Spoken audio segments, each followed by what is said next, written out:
यह मेरा भी सौभाग्य है। तो ऐसा webinar career in counselling and special education, इसमें भाग लेना मेरा सौभाग्य है। सो और भी खुशी की बात है, और विजन दिव्यांग के साथ काम करना, ये अच्छा काम चल रहा है। और जो विभिन्न ऑर्गेनाइजर है, अभी सक्षम का दिव्यांग बंधु के बीच में सक्षम का जवाब चलते हैं। परंतु मैं 2013-14 में एक वर्ष महाराष्ट्र में एक लातूर है, लातूर में एक स्पेशल स्कूल है for cerebral palsy rehabilitation centre. इसमें एक 1.5 साल काम करने का सौभाग्य मिला मुझे। तो काउंसलिंग का महत्व मुझे ध्यान में आ गया। तो वहाँ सेरेब्रल पॉल्सी की मैं हूँ डॉक्टर नाते, परंतु प्रत्यक्ष सेरेब्रल पॉल्सी बच्चों का प्रॉब्लम क्या है, ऐसा पहली बार हो किया मैं, और बहुत सारा विषय सीख लिया। फॉर एग्जाम्पल स्पेशल एजुकेशन में पूरा special education MR cerebral palsy वो सभी पढ़ने के लिए वो, और इसलिए शिक्षा के साथ साथ रिहैबिलिटेशन टेक्निक्स क्या करते हैं वो सभी ध्यान में आ गया। तो साथ में जब आया हूँ अभिभावक की प्रॉब्लम क्या है, समस्या है, तो इसलिए अभिभावक उनके घर में जाना, अभिभावक उनसे बात करना, वन सॉर्ट ऑफ काउंसलिंग, और बच्चों से बात करना, और अभिभावक परिवार से बात करना, जो विशेष शिक्षक है, थेरेपिस्ट है, डॉक्टर्स है, उनसे बात करना, ऐसा एक समन्वय नाम से काम किया। सो तब ऐसा काउंसलिंग की महत्व में सामने आया है। ये बहुत आजकल बहुत महत्वपूर्ण विषय है, क्योंकि भारत में पहले पुराने जमाने में कंबाइंड फैमिलीज थे, आजकल न्यूक्लियर फैमिलीज हुआ, छोटा छोटा परिवार हुआ, और ऐसा स्थिति आ गया पति पत्नी दोनों भी जॉब में हैं, और घर में जो समस्या आते, पहले नानू नानी दादा दादी कोई ना कोई इसको संभालते थे। अभी क्या है, वो समस्या बढ़ गया, अपने घर में कोई नहीं, काउंसलिंग प्रॉब्लम बहुत आवश्यक है, ऐसा अधिकृत काउंसलर आवश्यक है। सो ऐसा काउंसलिंग का एक महत्वपूर्ण विषय है। और स्पेशल एजुकेशन ये भी बहुत महत्वपूर्ण विषय है। आजकल जो इंक्लूसिव एजुकेशन चल रहा है, so inclusive education is the best solution for disability in Bharat. Bharat में एक ही उपाय है, गांव गांव में सामान्य स्कूल में ही दिव्यांग बच्चों भी जाना है, और वहां उनको स्पेशल एजुकेशन मिलना है, यही। परंतु एक ही समस्या है, जितने स्पेशल एजुकेटर्स हमको देश में चाहिए उतना स्पेशल एजुकेटर्स नहीं है। ये बहुत, इसको ये सिस्टम को बहुत ठीक करना पड़ेगा। स्पेशल एजुकेटर्स की संख्या भी ठीक करना पड़ेगा, स्पेशल एजुकेशन की teaching systems and availability of the special education, ये सभी भी और भी ठीक करना पड़ेगा। तो दोनों आवश्यक है, काउंसलर्स भी आवश्यक है और स्पेशल एजुकेटर भी आवश्यक है, इतना अत्यंत महत्वपूर्ण विषय है। और आजकल ऐसा कुछ स्टैटिस्टिक्स दिखा रहे हैं, जो लर्निंग डिफिकल्टीज का विषय है, डिसलेक्सिया, डिस्ग्राफिया, डिसकैल्कुलिया सभी है। तो वो गवर्नमेंट ऑफ इंडिया का स्टैटिस्टिक्स नहीं तो बाहर का स्टैटिस्टिक्स देखा, तो हर स्कूल में कम से कम 10%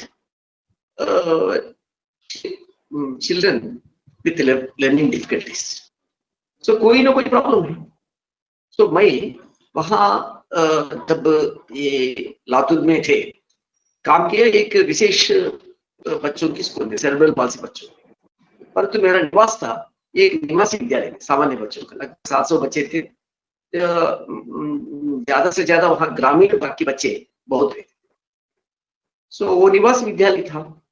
सो वो स्पेशल स्कूल का समय छोड़ के मैं ज्यादा समय निवासी विद्यालय में थे, इसलिए वहां बच्चों से अच्छा मिलना जुलना होते थे। तो तब मेरा ध्यान में आ गया, ऐसा सामान्य बच्चों के लिए भी काउंसलर चाहिए, सामान्य स्कूल में भी काउंसलर चाहिए। सो ये बच्चों को बहुत सारा प्रॉब्लम्स लेते हैं, बहुत छोटा छोटा सामान प्रॉब्लम है। सो छोटा ऐसा दिखता है, परंतु वो बच्चे के लिए वो बहुत बड़ा है।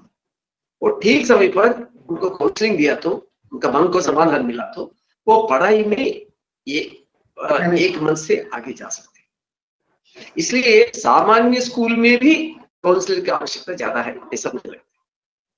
सो जैसा दिव्यांग बंधु के लिए both special education and counselling दोनों तरह।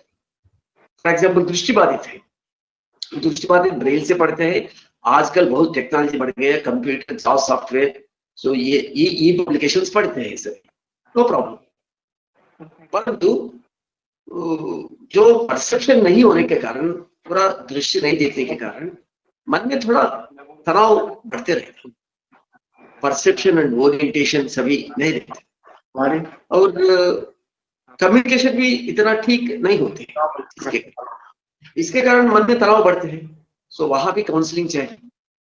और श्रवण बाधित बच्चों में ये बहुत बड़ा है, क्योंकि श्रवण बाधित का उनका सेपरेट वो अलग लोग है। सो जो श्रवण बाधित बच्चे उनके आपस में बात कर सकते हैं साइन लैंग्वेज से, तो श्रवण बाधित बच्चे सामान्य समाज से कैसे बात कर सकते हैं?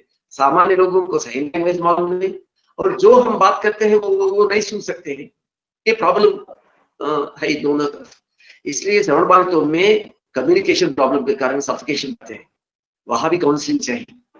और जो इंटेलेक्चुअली चैलेंज बुद्धि बाधित बच्चे हैं, समझ भी नहीं और कम्युनिकेशन भी नहीं, दोनों भी नहीं, इसलिए वहां भी काउंसलिंग बहुत अत्यंत महत्वपूर्ण है। और जैसा भी नए चीज आ रहा है ऑटिज्म लर्निंग डिसेबिलिटीज पे, और भी बहुत आवश्यक है। इसलिए मैं मानता हूँ और मेरा विनंती है, और नीति बनाने लोगों को भी मैं अनुरोध करता हूँ, हर एक पाठशाला में एक साइकोलॉजिस्ट पोस्ट रहे, वो क्लिनिकल साइकोलॉजिस्ट हो, रिहैबिलिटेशन साइकोलॉजिस्ट हो, बिहेवियरल साइकोलॉजिस्ट हो, whatever it may be, some psychologists should be available in the school. संख्या बढ़ गया है तो स्कूल की संख्या 2-3 भी रहना आवश्यक है। ऐसा स्पेशल स्टूडेंट्स के लिए चाहिए, सामान्य लोगों को भी चाहिए। ऐसा आज की स्थिति में एकदम फैमिलीज में न्यूक्लियर फैमिलीज हो गया, घर में जो मिलना है वो घर में नहीं मिल रहा है, इसलिए स्कूल में जरूर साइकोलॉजिस्ट की आवश्यकता है। और दूसरी तरफ ये भी महत्वपूर्ण है, सामान्य बच्चों का प्रॉब्लम्स भी है, इंक्लूसिव एजुकेशन, उनको भी साइकोलॉजिस्ट है। सो इस परिस्थितियों में ये काउंसलर की और बहुत बड़ा आवश्यक है। और अभी की आज की स्थिति में कोविड लॉकडाउन में है अभी, और लॉकडाउन कितने दिन होगा मालूम नहीं, अभी थोड़ा रिलैक्सेशन दिया है, परंतु स्कूल्स कॉलेजेस नहीं चला सकते, एजुकेशन का बहुत बड़ा प्रॉब्लम है। और दिव्यांग बच्चों का और भी बहुत बड़ा प्रॉब्लम है, दिव्यांग बच्चों का एजुकेशन भी प्रॉब्लम है, दिव्यांग बच्चों का रिहैबिलिटेशन भी प्रॉब्लम है। फॉर एग्जाम्पल श्रवण बाधित बच्चे साइन लैंग्वेज और ऑडियो वर्बल लैंग्वेज से सीखते हैं। सो इसके लिए कैसा स्कूल गया तो नहीं गया तो कैसा करना, पेरेंट्स का बहुत सीमित रहे थे, बाद में क्या करना, इसलिए एक क्वेश्चन मार्क है। ऐसे बुद्धिबाधित में स्पेशल एजुकेशन के साथ साथ physiotherapy, occupational therapy, speech therapy, psychologist से बातें, ये सभी होना चाहिए। इसलिए ये सभी कैसा हो सकते हैं? इसलिए दिव्यांग बच्चों की education is a big challenge.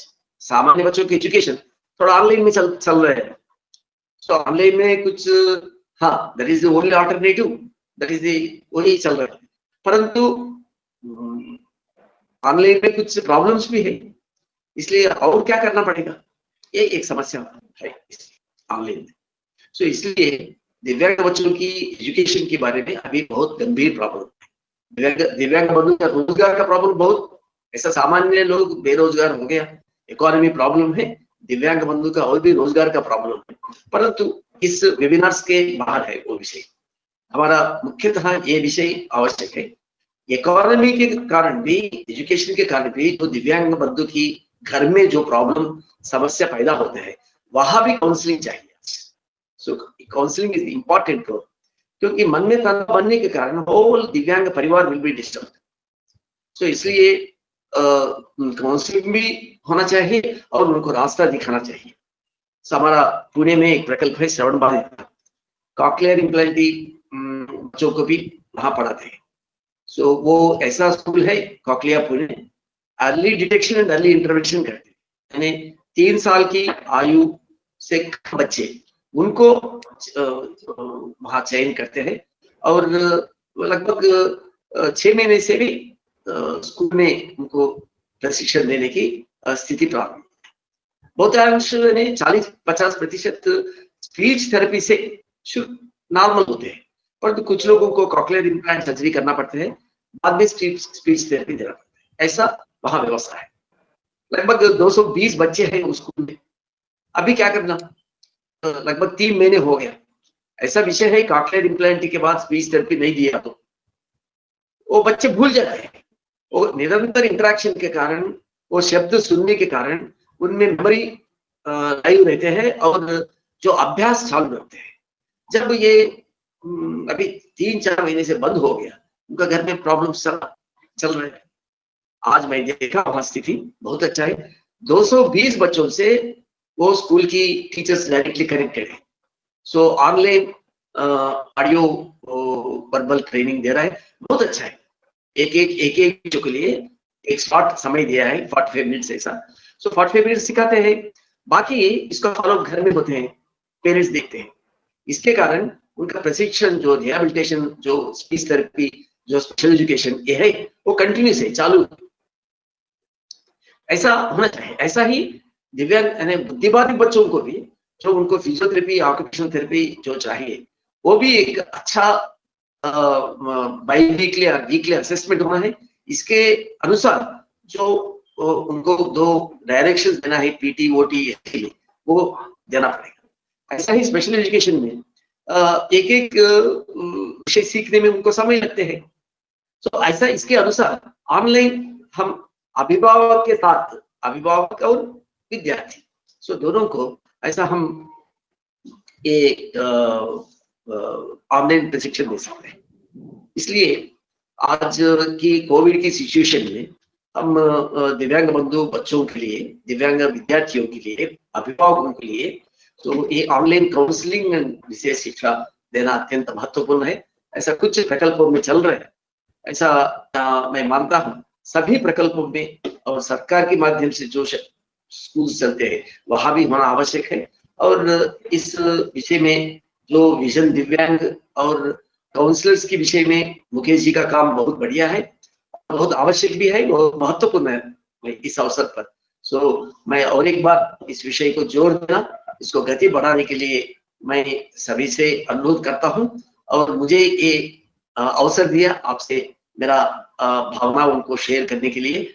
मैं इतना प्रोफेशनल है, जो मैं प्रत्यक्ष प्रवास करते समय में जो सीख लिया, मैं जो आप जैसा व्यक्तियों से सीख लिया, वो आपके सामने रखा है। धन्यवाद। नमस्ते। सक्षम भारत, समर्थ भारत। बहुत बहुत धन्यवाद डॉक्टर साहब, आपने बहुत मधुर शब्दों में बहुत कम समय में बहुत कुछ कह दिया। इससे पहले मैं आगे बढ़ूं, हमारे बीच में डॉक्टर सुबोध कुमार जी, मेंबर सेक्रेटरी भारतीय पुनर्वास परिषद से जुड़ चुके हैं। मैं स्वागत करता हूं डॉक्टर साहब आपका, बहुत बहुत स्वागत है आपका। अभी हमारे पास जो मुख्य अभी नमस्कार डॉक्टर सुकुमार जी का वीडियो थोड़ा सा उनका वीडियो नहीं आ पा रहा है, लेकिन वो ऑडियो के रूप से जुड़े हुए थे। उनका वक्ता के रूप में अपना वो भाषण दे रहे थे, तो इसलिए बीच में रुका नहीं। तो आपका डॉक्टर सुकुमार जी अभिभाषण की तरफ चलते हैं। डॉक्टर साहब, जैसे आप धरातल से जुड़े हैं सक्षम के 300 से ज्यादा जिलों में, जैसे मैं खुद भी जुड़ रहा हूँ और कि किस प्रकार से 300 जिलों में कार्य हो रहा है, और जो आपने बताया किस प्रकार कॉक्लियर इम्प्लांट के जो बच्चे हैं उनको अगर वो स्पीच थेरेपी रेगुलर नहीं मिलेगी तो पूरा वो भूल जाएंगे और उनका कंटिन्यूअस थेरेपी नहीं होगा। तो यही सब जो मुद्दे हम आपसे सीखना चाहते हैं, किस प्रकार से देश भर में अच्छे कार्य हो रहे हैं, बेस्ट प्रैक्टिस हो रहे हैं। क्योंकि जो हमारे साथ जो जुड़े हैं, 2 पॉलिसी मेकर्स जुड़े हैं, डॉक्टर सुबोध जी हैं, डॉक्टर नितिन मलिक जी हैं। आप यूनिवर्सिटी से हैं और आप काउंसिल से हैं, तो अगर आज हम जो भी अगर बात करते हैं कि किस प्रकार जो बहुत बड़ा एक नेटवर्क है आरसीए के तहत, जो कि ट्रेनिंग इंस्टीट्यूशन के साथ एक स्कूल, स्पेशल स्कूल का जुड़ा हुआ है, और यकीन मानिए जो स्पेशल स्कूल का जो नेटवर्क है उनका अभी तक कोई उनका कोई एक बॉडी नहीं है, कोई एक उनका अंग, ऐसा कोई उनका मुख्य रूप से कोई वो उनका कोई वो एसोसिएशन, ऑर्गेनाइजेशन नहीं है जो उनको लीड दे सके। जिस प्रकार सक्षम 300 से अधिक जिलों में कार्य कर रहा है और किस प्रकार से लोगों तक पहुंच रहा है, क्या हम ऐसे जो आपने हमें बताया, 2-3 चीजें मैं नोट करी हैं, डॉक्टर सुबोध जी से भी मैं चाहूंगा कि वो हमारा गाइड करें, और सक्षम के लिए और जो तमाम एनजीओ के लिए भी, कि किस प्रकार काउंसिल की तरफ से आपके दिशा निर्देश से और डॉक्टर साहब के जो ग्रास रूट लेवल से जो हम लोग सीख रहे हैं, किस प्रकार what we can do for the specially children who are at the grass root level, and we are talking about only technology, whether technology is the only option or are there mix and match of technologies। जिस प्रकार से कर्नाटका सरकार ने कुछ निकाला है अखबार में कि साथ कुछ वहां पे डिबेट चल रहा है कि ऑनलाइन एजुकेशन के ऊपर, तो काफी सारे विशेष शिक्षक चिंतित हैं, काउंसलर्स भी इसमें कुछ आपसे चाहेंगे कि क्वेश्चंस करना, क्योंकि डॉक्टर सुकुमार जी हमारे साथ 3:45 तक है, हमारे पास कुछ समय है, तो मैं चाहूंगा कि जब तक अगले वक्ता सामने आए हम इसको चाहेंगे जो हमारे स्पेशल एजुकेटर्स हैं और काउंसलर्स हैं जो प्रश्न पूछना चाहें, वो डॉक्टर सुकुमार जी भी आंसर करना चाहेंगे, और मैं चाहूंगा कि आप अपना प्रश्न दीजिए। और in the meantime doctor Subodh ji, अगर आप कुछ इसमें कहना चाहें कि पोस्ट कोविड की बात हम कर रहे हैं, तो स्पेशल स्कूल्स के लिए हम किस प्रकार से आगे बढ़ सकते हैं, तो हम एक चर्चा के रूप में लेकर इसको हम करें, ताकि जो क्वेश्चंस को मैक्सिमम लेना चाहेंगे, जैसे आपने मेरे को पहले भी गाइड किया था। सर, सबसे पहले मेरा आप लोगों का नमस्कार।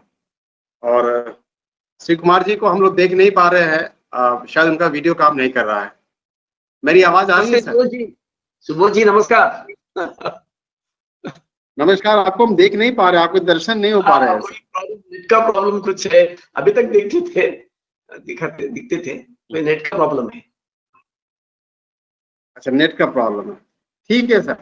सर बहुत अच्छा लगा सर, आपसे बहुत दिनों के बाद विषय पे चर्चा किया, और मुझे पता, जैसा कि बताया मुकेश सर, जो किस प्रकार सक्षम, डिसेबिलिटी और दिव्यांगता के क्षेत्र में ग्रास रूट लेवल पर काम करती है, और ये चीजें खासकर उनके एजुकेशन ट्रेनिंग को ही नहीं, उनके रिहैबिलिटेशन के बारे में भी उनका फोकस रहता है, और किस प्रकार ये एक एनजीओ की तरह अपने रिसोर्सेज को मोबिलाइज करके काम कर रही है। एक बहुत मतलब कि एक ऑर्गेनाइजेशंस के लिए, जैसा कि आप अभी बता रहे थे, पोस्ट कोविड के बाद क्या सिनारियो होगा, इसके बारे में सर जहां तक मेरा जो मानना है, अभी पोस्ट कोविड के बाद बहुत सारे हमारे सिस्टम में सुधार की आवश्यकता होगी, हमें बहुत सारे सिस्टम को बदलने की आवश्यकता होगी, हमारे टीचिंग मेथोडोलॉजी को बदलना होगा, हमारे इंटरेक्शन को, प्लान ऑफ एक्शन को, मेथोडोलॉजी को, सबको कहीं ना कहीं बदलना होगा, और खासकर मैनेजमेंट को भी इस हिसाब से देखना होगा तो किस प्रकार से इस प्रकार के बच्चे को सोशल डिस्टेंसिंग का पालन करते हुए किस प्रकार एजुकेट करें। और अभी जैसे कि बहुत सारे जो अभी रिसेंटली हमने हमारी इंटरेक्शन कुछ स्कूल के इंस्टीट्यूशंस भी खासकर मुंबई में, तो ये बातें बता रहा हूँ जो उन्होंने मुझसे शेयर की, जो उन्होंने डिपार्टमेंट, उनका एक आरुषि करके एक ऑर्गेनाइजेशन चलता है स्पेशल स्कूल, तो उन्होंने बताया मुंबई में हम लोग क्या करते हैं। जो मुंबई में बच्चों को जो माइल्ड केसेज है उनको हम ऑनलाइन क्लासेस करवाते हैं घर पर, लेकिन होता क्या है उसमें बहुत सारी ऐसी जो प्रैक्टिकल प्रॉब्लम आ रही है, टेक्निकल की प्रॉब्लम आ रही है, जो उसको वो रियलाइज करते हैं, और खासकर पेरेंट्स जो हैं ये समझ नहीं पा रहे हैं, जब बच्चों को ऑनलाइन क्लासेस को इस प्रकार के या ऑनलाइन ट्रेनिंग को एक माइल्ड बच्चों को या मॉडरेट बच्चे को कैसे हम इस प्रकार को फोकस कर सके। कहीं ना कहीं समस्या तो आ रही है, और लेकिन ये इसका भी कोई ना कोई समाधान निकलने वाला है सर, और जरूर निकलेगा, क्योंकि ये पोस्ट कोविड में अभी जैसा कि आप देख रहे हैं कि अभी गवर्नमेंट में, इवन गवर्नमेंट में ऑफिसेज में ये ई ऑफिस के बारे में हम सोच रहे हैं। आज हम रोज आपसे बात कर रहे हैं, नहीं तो हम फेस टू फेस मोड से बात कर ले होते। तो ये अभी एक नजरिया है। अब रहा स्पेशल एजुकेटर्स के बारे में, उनको भी कहीं के अब आरसी के पर्सपेक्टिव की बात करें तो हम कहीं न कहीं अपने कोर्स करिकुलम में वो भी एक परिमार्जन सुधार करना चाहेंगे, जिस प्रकार से हमारे जो कोर्स कंटेंट है, खासकर जो थ्योरी पार्ट है और प्रैक्टिकल पार्ट को कैसे कॉम्बिनेट किया जाए। किसी के चेयरपर्सन भी हम डॉक्टर मुकेश गुप्ता, और इनसे ही बातचीत हुई है और हमारी बातचीत और भी अन्य एक्सपर्ट्स मेंबर से भी है, जो कैसे हम इस प्रकार को इवन ट्रेनिंग कोर्स को, ह्यूमन ट्रेनिंग कोर्स को कैसे हम करें। तो जब तक कि उन्हें ये बहुत सारी चीजों की मतलब की आवश्यकता है चेंज होने की, और हम उसको करने जा रहे हैं। इसका इम्पैक्ट स्पेशल स्कूल पे ही पढ़ने वाला है और पढ़ेगा सर। अभी तो कम से कम बहुत सारे पेरेंट्स को, जैसे कि अभी हम बहुत भयभीत हैं या बहुत प्रिकॉशन लेते हैं, किस प्रकार अपने आप को हम प्रिकॉशन लें, किस प्रकार ऑफिस में डिस्टेंसिंग की बात करें, मन में जो फियर। हमारे साथ जो 250 लोग जुड़े हैं, हमारे साथ डॉक्टर नितिन मलिक जी भी हैं, जो यूनिवर्सिटी के परिप्रेक्ष्य अपनी दिल्ली सरकार की तरफ से अपना प्रतिदिन देंगे, अपने मैसेज देंगे कि how the government and higher education system is opening up its doors for the counsellors and special educators. और साथ ही में बताने, आप काफी सारे स्कूल बॉडी से भी जुड़े हैं, जिसमें कि किस प्रकार स्कूल्स में काउंसलर्स के रूप में कैसे आगे आ सकते हैं। तो मैं सभी काउंसलर्स से और स्पेशल एजुकेटर्स जो मित्र जो हमारे साथ जुड़े हैं, और आपके प्रश्न भी मेरे सामने आ रहे हैं, हम केवल ये कहना चाहेंगे कि इस पूरी चर्चा का उद्देश्य ये है कि किस प्रकार से हम as a special educator, as a counsellor अपना बेहतर करियर चुन सकते हैं इस फील्ड में, और साथ ही में वो नए नए तरीके क्या हो सकते हैं जिस प्रकार से हम दिव्यांगजन बंधुओं की हम सेवा कर सकते हैं। जो आज काउंसलिंग का जो स्वरूप है, प्रारूप बदल रहा है, किस प्रकार स्पेशल एजुकेटर का बदल रहा है, जैसे अभी हमने सुना मेंबर सेक्रेटरी साहब को बोलते हुए, तो उसी प्रकार हमारे साथ डॉक्टर सुकुमार जी हैं। मैं बस इससे पहले कि मैं माइक में डॉक्टर नितिन मलिक जी को दूं और उसके बाद हम आगे कंटिन्यू करें, बिकॉज डॉक्टर सुकुमार जी को जाना है। अगर डॉक्टर मलिक जी अगर आप अलाउ कर रहे हैं, जस्ट 2-3 क्वेश्चन सर हमारे पास आ रहे हैं, अगर डॉक्टर सुकुमार जी आप जवाब देना चाहेंगे कुछ कोई प्रश्न को, हमारे प्रश्न आ रहे हैं। डॉक्टर सुकुमार जी, डॉक्टर साहब आप हैं हमारे साथ? डॉक्टर सुकुमार जी, शायद आवाज नहीं पहुंच रही है मेरी उनकी तक। डॉक्टर सुकुमार जी आप हैं चर्चा में? हाँ हाई जी कुछ प्रश्न इसमें आए हमारे पास, क्योंकि आपको जाना है, तो 1-2 प्रश्न मैं आपसे ले लेता हूँ, उसके बाद हम चर्चा करते रहेंगे। एक प्रश्न आया है मिस आरती का, और एक प्रश्न आया है मिस्टर अनूप बंसल का। How to help special students in current situation of corona pandemic. किस प्रकार हम, अनूप बंसल जी पूछ रहे हैं कि सक्षम किस प्रकार से स्पेशल बच्चों को मदद कर रही है कोरोना में, ये एक प्रश्न है। और क्या हम उनको कुछ बेहतर सुझाव दे सकते हैं? स्पेशल एजुकेटर होंगे शायद अनूप बंसल जी। हाँ, स्थान में हमारा जिला इकाई है, वहां की कार्यकर्ताओं को जोड़ देंगे। वहां जो स्पेशल स्कूल्स की अवेलेबिलिटी है, वहां से हम कनेक्ट कर सकते हैं। सक्षम कुछ स्थानों में प्रकल्प चला रहे हैं, स्वयं चला रहे हैं। मैंने बताया ऐसा बेंगलुरु में है, मंगलुरु में है, गुंटूर में है, और महाराष्ट्र में लातूर में, मुंबई में है। ऐसा कुछ स्थानों में नहीं, जहां जहां सक्षम की स्वयं प्रकल्प ने हम नेटवर्किंग करते हैं, जो प्रकल्प चल रहा है, वहां पहले काउंसलिंग कर सकते, सुझाव ले सकते, प्रशिक्षण ले सकते, बाद में स्कूल में भी एडमिट हो सकते, ऐसा कर सकते हैं। जहां ऐसा है तो वो हमको स्थान की जानकारी दिया तो हम कनेक्ट करने की प्रयास करेंगे। एक प्रश्न आया है आकांक्षा वासनिक का। जी डॉक्टर साहब कुछ बोलना चाह रहे हैं? डॉक्टर साहब जी, डॉक्टर सुबोध जी। नहीं, ये हम ये कहना चाह रहे थे, जो स्पेशल बच्चों को कैसे, इसके बाद जैसा कि सवाल आया था, जिसको कैसे टैकल किया जाए, कैसे इसके मैनेजमेंट कैसे हो, उसके लिए स्कूल सिस्टम को भी, इसके मैनेजमेंट को पहले सुधार लाने की आवश्यकता होगी। अपने क्लासरूम जो सिचुएशंस होते थे, जो 1:5 या 1:6 का जो टीचर स्टूडेंट रेशियो हुआ करता था, तो उसमें अभी जनरली स्पेस का भाव शहरों के छोटे छोटे स्कूलों में बहुत रहा है। तो अभी इसी को देखना होगा, हमारे क्लासरूम को भी कैसे मॉडिफाई किया जाए, स्पेसिंग को कैसे अरेंज किया जाए, थेरेपी रूम में कैसे, किस प्रकार उसकी सैनिटाइजेशन की और सोशल सिक्योरिटी सिस्टम की और उसके प्रिकॉशन को कैसे देखा जाए, ये एक है खासकर। और दूसरी बात जो है, बच्चों को लाने और ले जाने की जो समस्या होगी, अभी तो वो उसके बारे में पेरेंट्स को भी और मैनेजमेंट दोनों को बैठ के बातें करनी होगी, कैसे इसको हम इस पर कैसे काम कर सकें।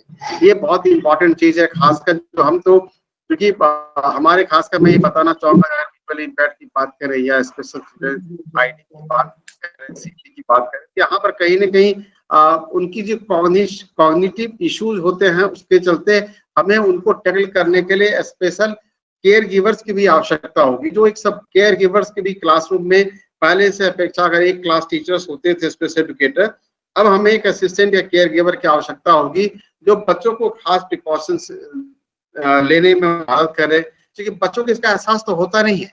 तो ये सारी चीजें हैं। और तो हमें ये एजुकेशन स्कूल खुलने के पहले स्कूल मैनेजमेंट को, खासकर स्पेशल स्कूल के मैनेजमेंट को पेरेंट्स के साथ बैठ करके इन विषय पे पहले एक फेस टू फेस चर्चा होनी चाहिए कि क्या करें, कैसे करें। आप भी हमें बताएं, कुछ अपनी आइडिया दें।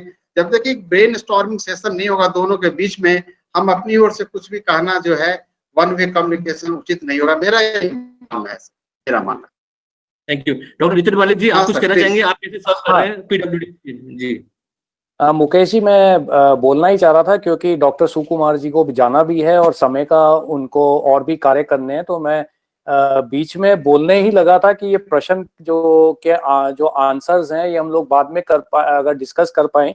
सर्वप्रथम मैं आप सभी को और खास तौर से विजन दिव्यांग को और जो आज एमिनेंट पैनलिस्ट हैं यहाँ पे डॉक्टर सुकुमार जी और डॉक्टर सुबोध कुमार जी, इन सब को मैं नमन करता हूँ, क्योंकि आज विजन दिव्यांग ने जो आज एक कार्य किया, बहुत बड़ा कार्य किया है। इन्होंने क्या किया है कि जो एग्जीक्यूटर हैं, जो ग्रास रूट लेवल पे जो सक्षम कार्य कर रहा है पूरे भारत के अंदर में, और जो पॉलिसी मेकर्स हैं, doctor Subodh Kumar member secretary RCI, और यूनिवर्सिटी, अगर मैं अपने को मानूं कि मैं यूनिवर्सिटी को रिप्रेजेंट कर रहा हूं, तो just try to analyse the cohort की क्या किया है आज इन्होंने। मैं वही सोच रहा था, ग्रास रूट लेवल पे जो काम कर रहा है, पॉलिसी फॉर्मुलेट कर रहा है, और जो हायर एजुकेशनल इंस्टीट्यूट्स में पढ़ा रहा है, टीचिंग लर्निंग, तो तीनों का एक मंथन करके आज विजन दिव्यांग ने इतना बड़ा एक आज यहाँ पे जो आयोजन किया है, मेरे को लगता है कि इसके अंदर में मैं सर्वप्रथम मैं मुकेश जी को धन्यवाद करना चाहूंगा और सारे पैनलिस्ट को भी कि ये मेरा सौभाग्य है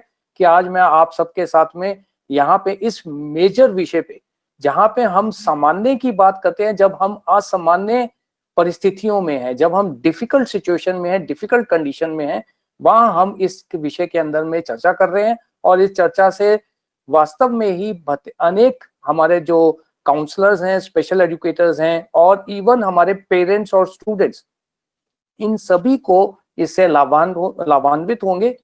अब जो अभी तक मैंने जो सुना, दोनों पैनलिस्ट ने बोला, डॉक्टर सुकुमार जी ने बहुत अच्छे से विस्तृत जानकारी दी सक्षम की, और वो बहुत अच्छा कार्य भी कर रहे हैं। डॉक्टर सुबोध को भी, तो वो हमारे साथ बने रहेंगे, तो अभी और भी चर्चा हमारी आगे चलती रहेगी उनके अंदर में, उनके साथ में।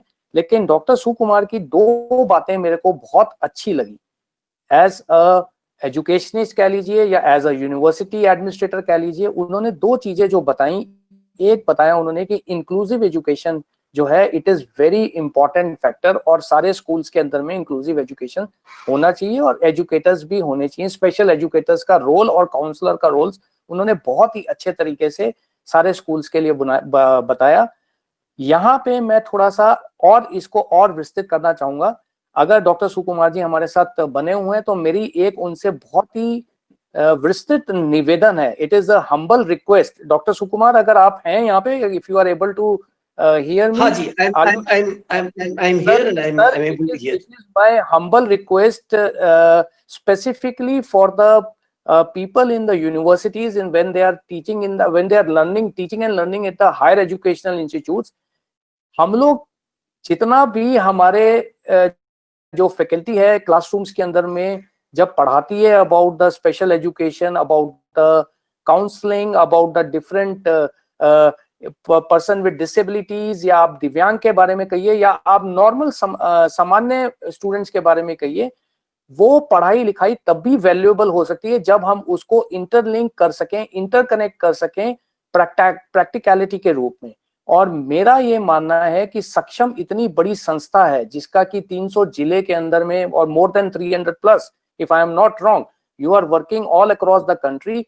If you can allow the students of special education या जो students M.Ed के होते हैं, B.Ed के होते हैं, या हमारी जो फैकल्टी होती है, उनको आप एज एन इंटर्न, एज अपने सक्षम के साथ में आप उनको इंटीग्रेट कर सकें, जिससे कि वो फील्ड में जाके जीरो लेवल पे जाके वो अंडरस्टैंड कर सकें कि क्या एक्चुअल प्रॉब्लम्स हैं नॉर्मल कंडीशन में. I am talking about a normal condition. अभी मैं पैंडेमिक पे नहीं आया हूं, मैं तो खाली नॉर्मल कंडीशन पे मेरी एक ऑब्जर्वेशन है कि जिस तरीके से हम जब टेक्नोलॉजी की बात करते हैं तो हम बोलते हैं कि हमारा कोर्स करिकुलम उसी अनुसार से होना चाहिए जो रिक्वायरमेंट इंडस्ट्री की हो. तो ये तो ह्यूमन बीइंग है यहाँ पे. It is we are dealing with the human being and we are dealing with the normal human being as well as with the special child also.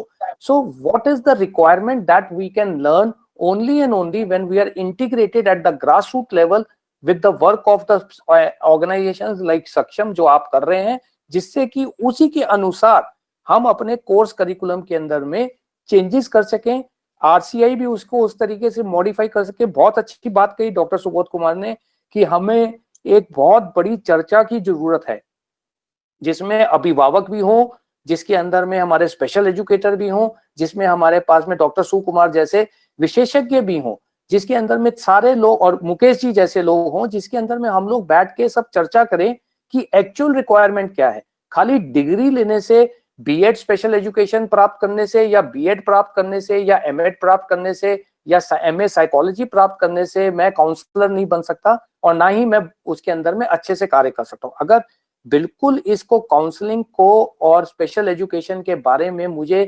Down the line अगर कार्य करना है तो उसके लिए मुझे आप जैसी सक्षम जैसी ऑर्गेनाइजेशंस के साथ जुड़ना पड़ेगा. सक्षम जैसी ऑर्गेनाइजेशंस को भी आगे आना पड़ेगा और आपको कोर्स करिकुलम मॉडिफाई कराना पड़ेगा. सो मेरी आपसे रिक्वेस्ट है कि please make a door open. I think you must be doing it, but please make it door open more and more for integration of people who are interested to carry out, because you people are doing the excellent work. तो एक तो मेरा आपसे ये, इसको आप प्रश्न कह लीजिए या मेरा निवेदन कह लीजिए. Great pleasure sir, it is our great pleasure. आपने जो बताया वो 100% सही बात है. हम इंटर्न्स को कम्युनिटी में लेके जा रहे हैं. ऐसा हैदराबाद में, लातूर में ऐसा प्रकल्पों में एक्सपोजर. हेलो, हाँ आवाज आ रही है सर आप? हाँ, तो जरूर आफ्टर ये कोविड के बाद मुकेश जी, मैं सेल्फ आप बैठेंगे और we will pinpoint the locations also for internship. Sir, so, we have like that we can take interns and we can train them. Yes sir, and we have to take on board, rather it is, now my request goes to the RCI, Dr. Subodh Kumar. He is such an energetic person. इतने इनके अंदर में जोश है sir के अंदर में. मैं देख सकता हूं कि ये RCI के मेंबर सेक्रेटरी के रूप में अगर ये इन सबको इंटीग्रेट करेंगे तभी ये एग्जीक्यूशन पॉसिबल है. और RCI के मेंबर सेक्रेटरी के रूप में इनको सबको, हम सबको लेके चलना पड़ेगा और सारा लीड डॉक्टर साहब को ही लीड करना पड़ेगा, because he is sitting in the position where he can make the policies and can get it executed. तो ये तो एक बहुत बड़ी बात जो है ये मैं यहाँ बोलना चाह रहा था. और सेकेंडली मैं अब थोड़ा सा 2 मिनट मैं इसका आज के प्रेजेंट कोविड पैंडेमिक और आज जो हम चर्चा की बात कर रहे हैं उसके बारे में मैं थोड़ा 2 मिनट बोलूंगा. उसके बाद फिर डॉक्टर सुकुमार जी से हम लोग निवेदन करेंगे और फिर डॉक्टर सुबोध कुमार, मैं और मुकेश जी तो यहाँ हैं ही, हम लोगों के पास, हम लोग उसको आगे कार्य को चलाते रहेंगे. जैसे कि डॉक्टर सुकुमार ने बताया, डॉक्टर सुबोध कुमार जी ने भी बताया कि ये जो पैंडेमिक आया कोविड-19, ये एकदम से हम सबके लिए अनप्रेडिक्टेबल था. We were not aware, we were not at all knowing it. सब कुछ नॉर्मल चल रहा था, everything was going very smooth and calm. Specifically अगर हम हायर एजुकेशन या स्कूल एजुकेशन की बात करें तो सब जो है अपने सेमेस्टर एंड की तरफ या ईयर एंड की तरफ हम लोग जा रहे थे. जनवरी, फरवरी, मार्च के अंदर में, जनरली अप्रैल मई तक आपके एग्जाम्स हो जाते हैं. तो सारी टीचिंग लर्निंग प्रोसेस चल रही थी, बिल्कुल स्मूथ चल रहा था. और all of a sudden this Covid pandemic came, covid, and it was a surprise blockage of everything and came the lockdown. तो जैसे ही लॉकडाउन हुआ, आप सोचिए, जैसे ही लॉकडाउन हुआ तो परिस्थितियां जो सामान्य थी वो बिल्कुल विपरीत हो गई. असामान्य परिस्थितियां जो है वो क्रिएट हो गई और वहां पे सारे लोगों के लिए और खास तौर से एजुकेशनल इंस्टीट्यूट्स, चाहे वो स्कूल एजुकेशन इंस्टीट्यूशन हो, चाहे वो हायर एजुकेशनल इंस्टीट्यूशन हो, एकदम से उनके लिए विपरीत परिस्थितियों में दो मेन उद्देश्य सामने में आ गए। एक ये था कि किस प्रकार से टीचिंग लर्निंग को कंटिन्यू करें, नंबर 1, और किस प्रकार से इस असमंजस की स्थिति को कैसे हम इसको सुधारें जिससे कि जो स्टूडेंट है वो हमारे साथ में टीचिंग लर्निंग प्रोसेस में कंटिन्यू में रहे, स्टूडेंट भी, टीचर भी, और हमारा टीचिंग लर्निंग प्रोसेस चले। तो इमीडिएटली यहाँ पे बहुत बड़ी बात है कि हाँ, इस बार इस कोविड-19 ने एक सिल्वर लाइन दी। No doubt it has been a very difficult time and difficult situation, lot of casualties have been carried out, कितनी मैसिव इंक्रीज हो रहा है, इसका पैंडेमिक हो रहा है पूरा, ये हम सभी जानते हैं। लेकिन जो टीचिंग फ्रेटर्निटी थी, वहां मैं हर मंच पे उन सबको सलाम करता हूं कि कितनी जल्दी उन्होंने अडेप्ट किया और हम लोग सारे के सारे ऑनलाइन टीचिंग लर्निंग मोड पे आ गए। ऑनलाइन टीचिंग लर्निंग मोड पे आते ही जो शॉर्ट टर्म हमारा जो स्ट्रैटेजी थी वो तो हमारी बिल्कुल फुलफिल हो गई, क्योंकि 2 प्रोग्राम हमें देखने थे। शॉर्ट टर्म देखना था किस तरीके से जो एकदम से रुक गया है, एकदम से ब्लॉक हो गया है, उसको हम किस प्रकार से पुनः उसको हम पटरी पे ला सकें, और जो लॉन्ग टर्म है जो अभी हमको अभी भी आगे देखना है और हमें अभी उसके लिए अपनी स्ट्रैटेजीज बनानी है, दैट इज अनलॉकडाउन।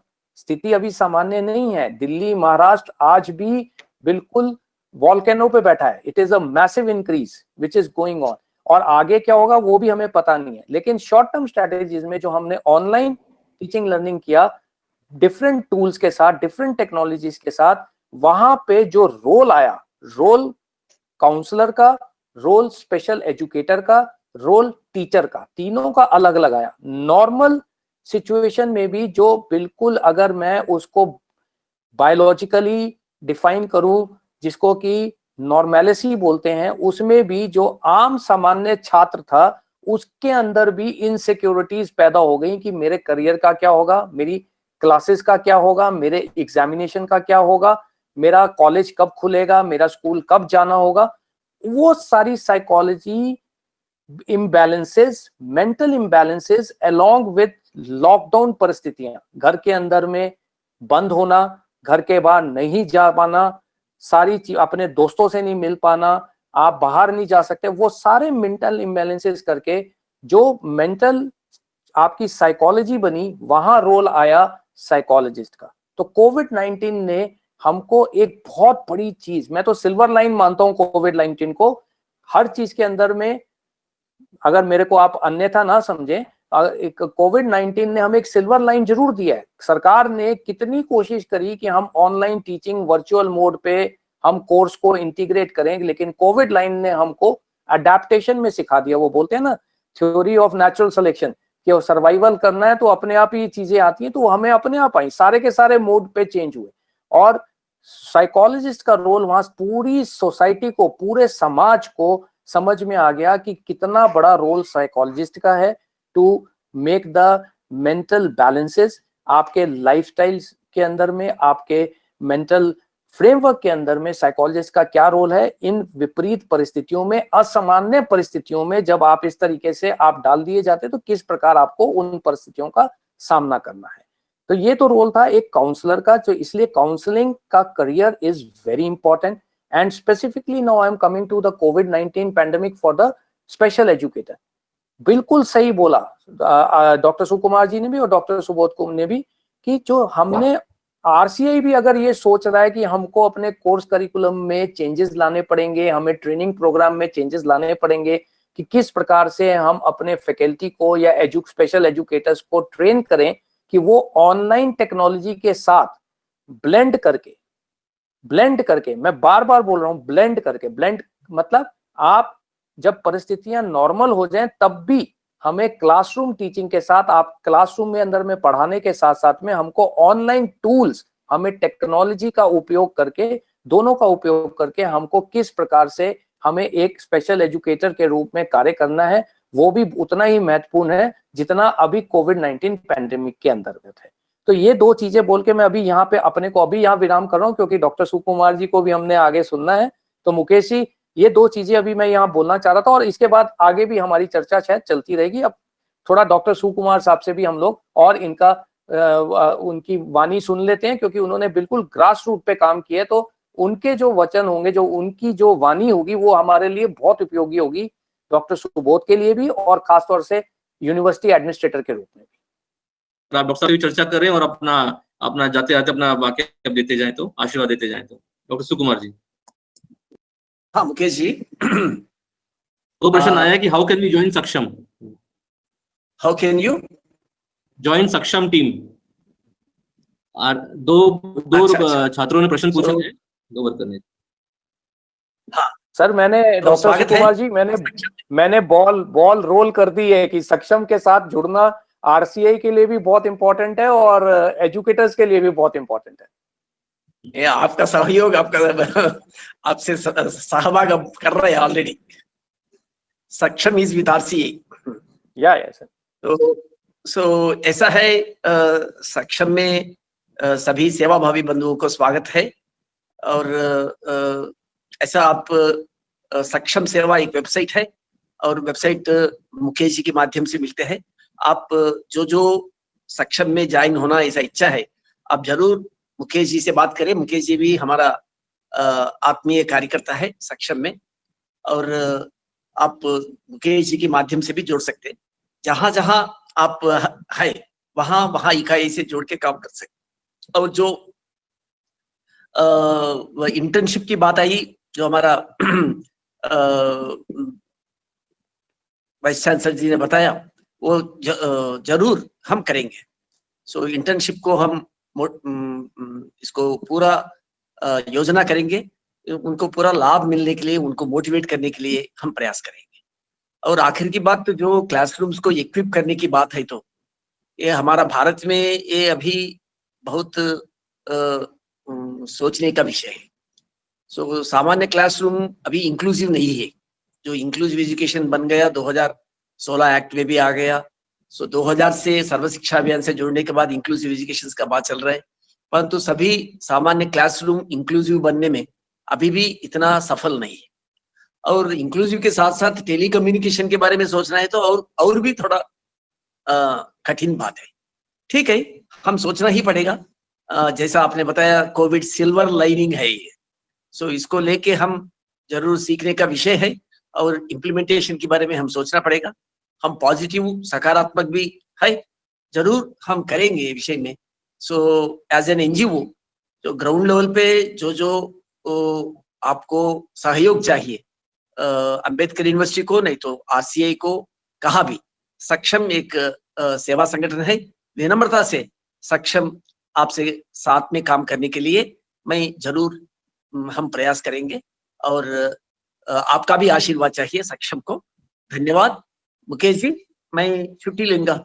जी जी, नहीं, बहुत बहुत धन्यवाद डॉक्टर साहब, डॉक्टर सुकुमार जी। आपके माध्यम से जो वीडियो, व्हाट्सएप वीडियो प्राप्त हुई है हमारे पास, अभी सक्षम के कार्यकर्ता द्वारा जो कार्य हो रहा है, वो आपके जाने के बाद मैं सबको दिखाऊंगा कि किस प्रकार मोबाइल के माध्यम से ऑनलाइन शिक्षा, अभी 2 मिनट की वीडियो है, मैं दिखाना चाहूंगा आपके जाने के बाद, क्योंकि आपका समय आप तो दिखा चुके हैं। लेकिन आपका बहुत बहुत धन्यवाद, और आपने आपके बहुत में, और आप निरंतर हमारा मार्गदर्शन करते रहेंगे, यही हमारी आपसे निवेदन है। और आपने सरल वचनों से और सरल स्वभाव से मुझे मालूम है कि जहां भी आप जाते हैं सबको अपना बना लेते हैं, और इसी भावना से आप जहां भी जाते हैं जिलों में, आपकी पॉपुलैरिटी को देखते हुए अभी भी लगभग जो लोग बार बार मैसेज आ रहे हैं कि सक्षम को जोड़ना है, ये आपका ये जो आपके भाव है और आपका जो वाणी है, आपको सुनकर निश्चित रूप से सब लोग चाह रहे हैं। और सक्षम का नाम निश्चित रूप से किसी के लिए नया नहीं है। और मैं दोबारा विजन दिव्यांग की टीम से और सभी पैनल्स की तरफ से आपको बहुत धन्यवाद करता हूं, और निरंतर आपका हम सहयोग चाहते रहेंगे और आपका मार्गदर्शन हम बना रहे, ये आपसे निवेदन है। बहुत बहुत धन्यवाद। नमस्ते सुबोध जी, नमस्ते नितिन जी, डॉक्टर नितिन जी नमस्कार। नमस्कार sir, thank you very much sir, thank you very much. Thank you doctor साहब, थैंक्स। डॉक्टर सुबोध जी, आपका कैमरा हमारे को नहीं दिख रहा है, शायद आपका कैमरा ऑफ है। डॉक्टर, मैं इन द मीन टाइम एक वीडियो चलाता हूँ, फिर मैं दोबारा डॉक्टर सुबोध जी से रिक्वेस्ट करूंगा। डॉक्टर सुबोध जी, आवाज आ रही? आप प्लीज, चर्चा ये है सर, किस प्रकार हम दिव्यांग को सेवा कर सकें। और ओवर टू यू सर। आवाज आ रही जी सर, आवाज आ रही, बोलिए सर। जो तमाम जो स्पेशल एजुकेटर्स हैं वो प्रतीक्षा कर रहे हैं हाँ। कि किस प्रकार जो आज का man in the hot seat पे आप बैठे हैं सर, किस प्रकार आप पूरे 1.25 लाख से ऊपर जो जो स्पेशल एजुकेटर्स हैं, हमें दिशा निर्देश चाहिए कि किस प्रकार आपकी एक कथन पे सब एकजुट हो जाते हैं, एक मुट्ठी बंद हो जाते हैं। आज सब लोग प्रतीक्षा कर रहे हैं कि थोड़ा सा मोटिवेशन मिले और थोड़ा मार्गदर्शन मिले, किस प्रकार इस फील्ड को हम वापस जो पटरी से उतर गई गाड़ी उसको वापस पटरी पे चढ़ाएं, और खासकर हमारे जो दिव्यांगजन बंधु हैं, भाई बहन हैं, और जो स्पेशल स्कूल्स हैं, किस प्रकार को वापस चालू किया जाए sir. Over to you sir. Sir actually ये तो बहुत बड़ी चीज आपने कही। ये सबके लिए हम सभी ईश्वर से प्रार्थना करते हैं। अभी पिछले वीक हम एनडीटीवी पे देख रहे थे, हमारे माननीय प्रधानमंत्री जी आए थे, उन्होंने एक बातें कही थी। उन्होंने कहा था, हम सभी जानते हैं वो उस लाइन को, पंक्ति को, मन के हारे हार, मन के जीते जीत। तो ये जो चीज है, अभी आपने कहा, जो अगर हम इसी को हमारे दिमाग में निगेटिविटी आ जाएगी तो उससे कुछ काम होने वाला नहीं है। जैसे कि अभी डॉक्टर नितिन मलिक ने भी कहा, जो पॉलिसी प्लानर की आवश्यकता होगी, मीटिंग की आवश्यकता होगी, ग्राउंड लेवल की आवश्यकता होगी। सबसे बड़ी बात है कि ये एक बहुत जरूरी है आज ये डिसाइड करना जो हमें करना क्या है और कंक्रीट इंफॉर्मेशन कैसे आना है। ये इसके लिए जैसे कि डॉक्टर नितिन मलिक ने भी कहा, आप भी हैं, सुकुमार सर ने भी कहा, जो हमारे ग्रास रूट लेवल की जो ऑर्गेनाइजेशन है, सक्षम जैसी ऑर्गेनाइजेशन है, इसमें बड़ा लीड ले सकती है। इसके अलावा देखिए, ग्रास लेवल की बात करें, उसके बाद स्कूल मैनेजमेंट की बात आती है, पेरेंट एसोसिएशन की बात आती है, और जब पेरेंट एसोसिएशन की बात आती है तो वहाँ लोकल अथॉरिटी की बात आती है, एजुकेशन डिपार्टमेंट कहीं ना कहीं इन्वॉल्व है, उनकी बात आती है, स्टेट कमिश्नर डिजेबिलिटी की बात आती है। अगर हम उसके ऊपर बात करें तो हमारे सीसीपीडी की बात आती है।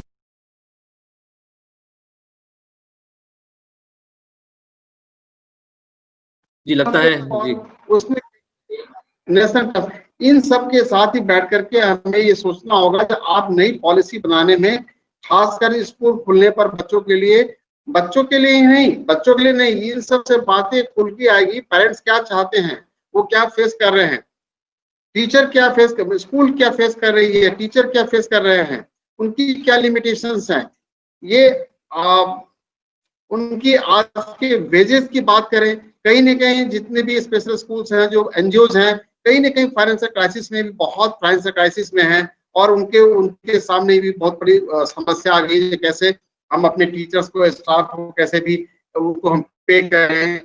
इन सब विषय पर बात करने के लिए सर कहीं ना कहीं हम तो कहेंगे, मुकेश जी आपने एक बहुत अच्छा इनिशिएटिव लिया है, कहीं इस पर थोड़ी सी बात करके, और हम ये कहेंगे हमारे सेक्रेटरी मैडम और सीसीपीडी से भी बात करके, आप एक छोटा सा एक 10-20 लोगों का, और बाकी भी जितने भी हैं लोग जो इस फील्ड में काम करने हैं पूरे देश भर में, उन सबको लेकर के 5-10-12 लोगों का एक पैनल पर लेके चर्चा करें।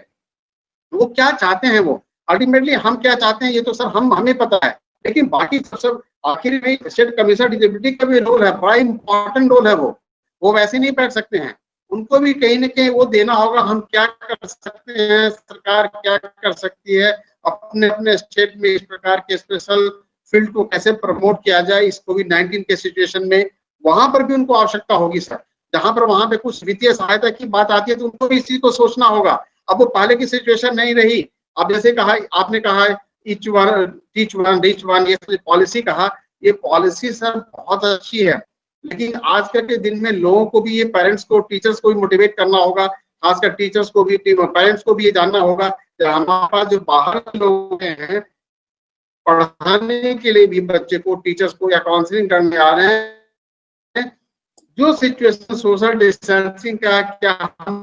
जी सर आवाज आपकी थोड़ा सा कनेक्शन चला, वीडियो ऑफ करते हैं, शायद आवाज आ रही। आपकी आवाज क्लियर नहीं आ रही है।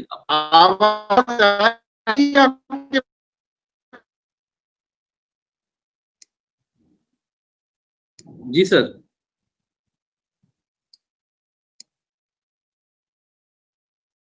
डॉक्टर सुबोध जी आपका शायद थोड़ा सा, अगर आप वीडियो ऑफ कर दें तो शायद आपका माइक सही से क्लियर हो जाएगा। वीडियो ऑफ 2 मिनट कर दीजिए, उससे कई बार कनेक्शन स्ट्रांग हो जाएगा। ये टेक्नोलॉजी की भी कुछ ना कुछ परेशानियां आती हैं हमारे साथ। आपको कैमरा भी क्लियर नहीं है और आवाज भी नहीं आ पा रही है। डॉक्टर नितिन मलिक जी, आप जुड़े हैं हमारे साथ? मैं हूँ यहाँ पे। मेरी आवाज आ पा तो रही आई है थिंक आपको?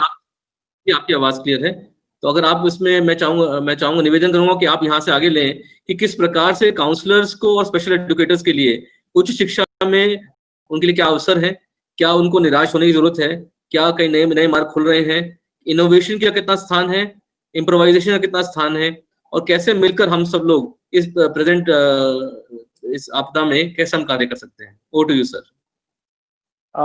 तो जैसे सबसे पहले जितने भी हमारे साथ आज जुड़े हुए साथी हैं जो काउंसलर के रूप में या स्पेशल एजुकेटर के रूप में अपने को आगे करियर के अंदर में देखना चाहते हैं, तो पहले तो सर्वप्रथम मैं उनको एक चीज ये जरूर बोलना पाऊंगा कि अगर आप वाकई में ही काउंसलिंग एज अ करियर लेना चाहते हैं तो आपके अंदर में सर्वप्रथम पैशन होना चाहिए काउंसलिंग के प्रति।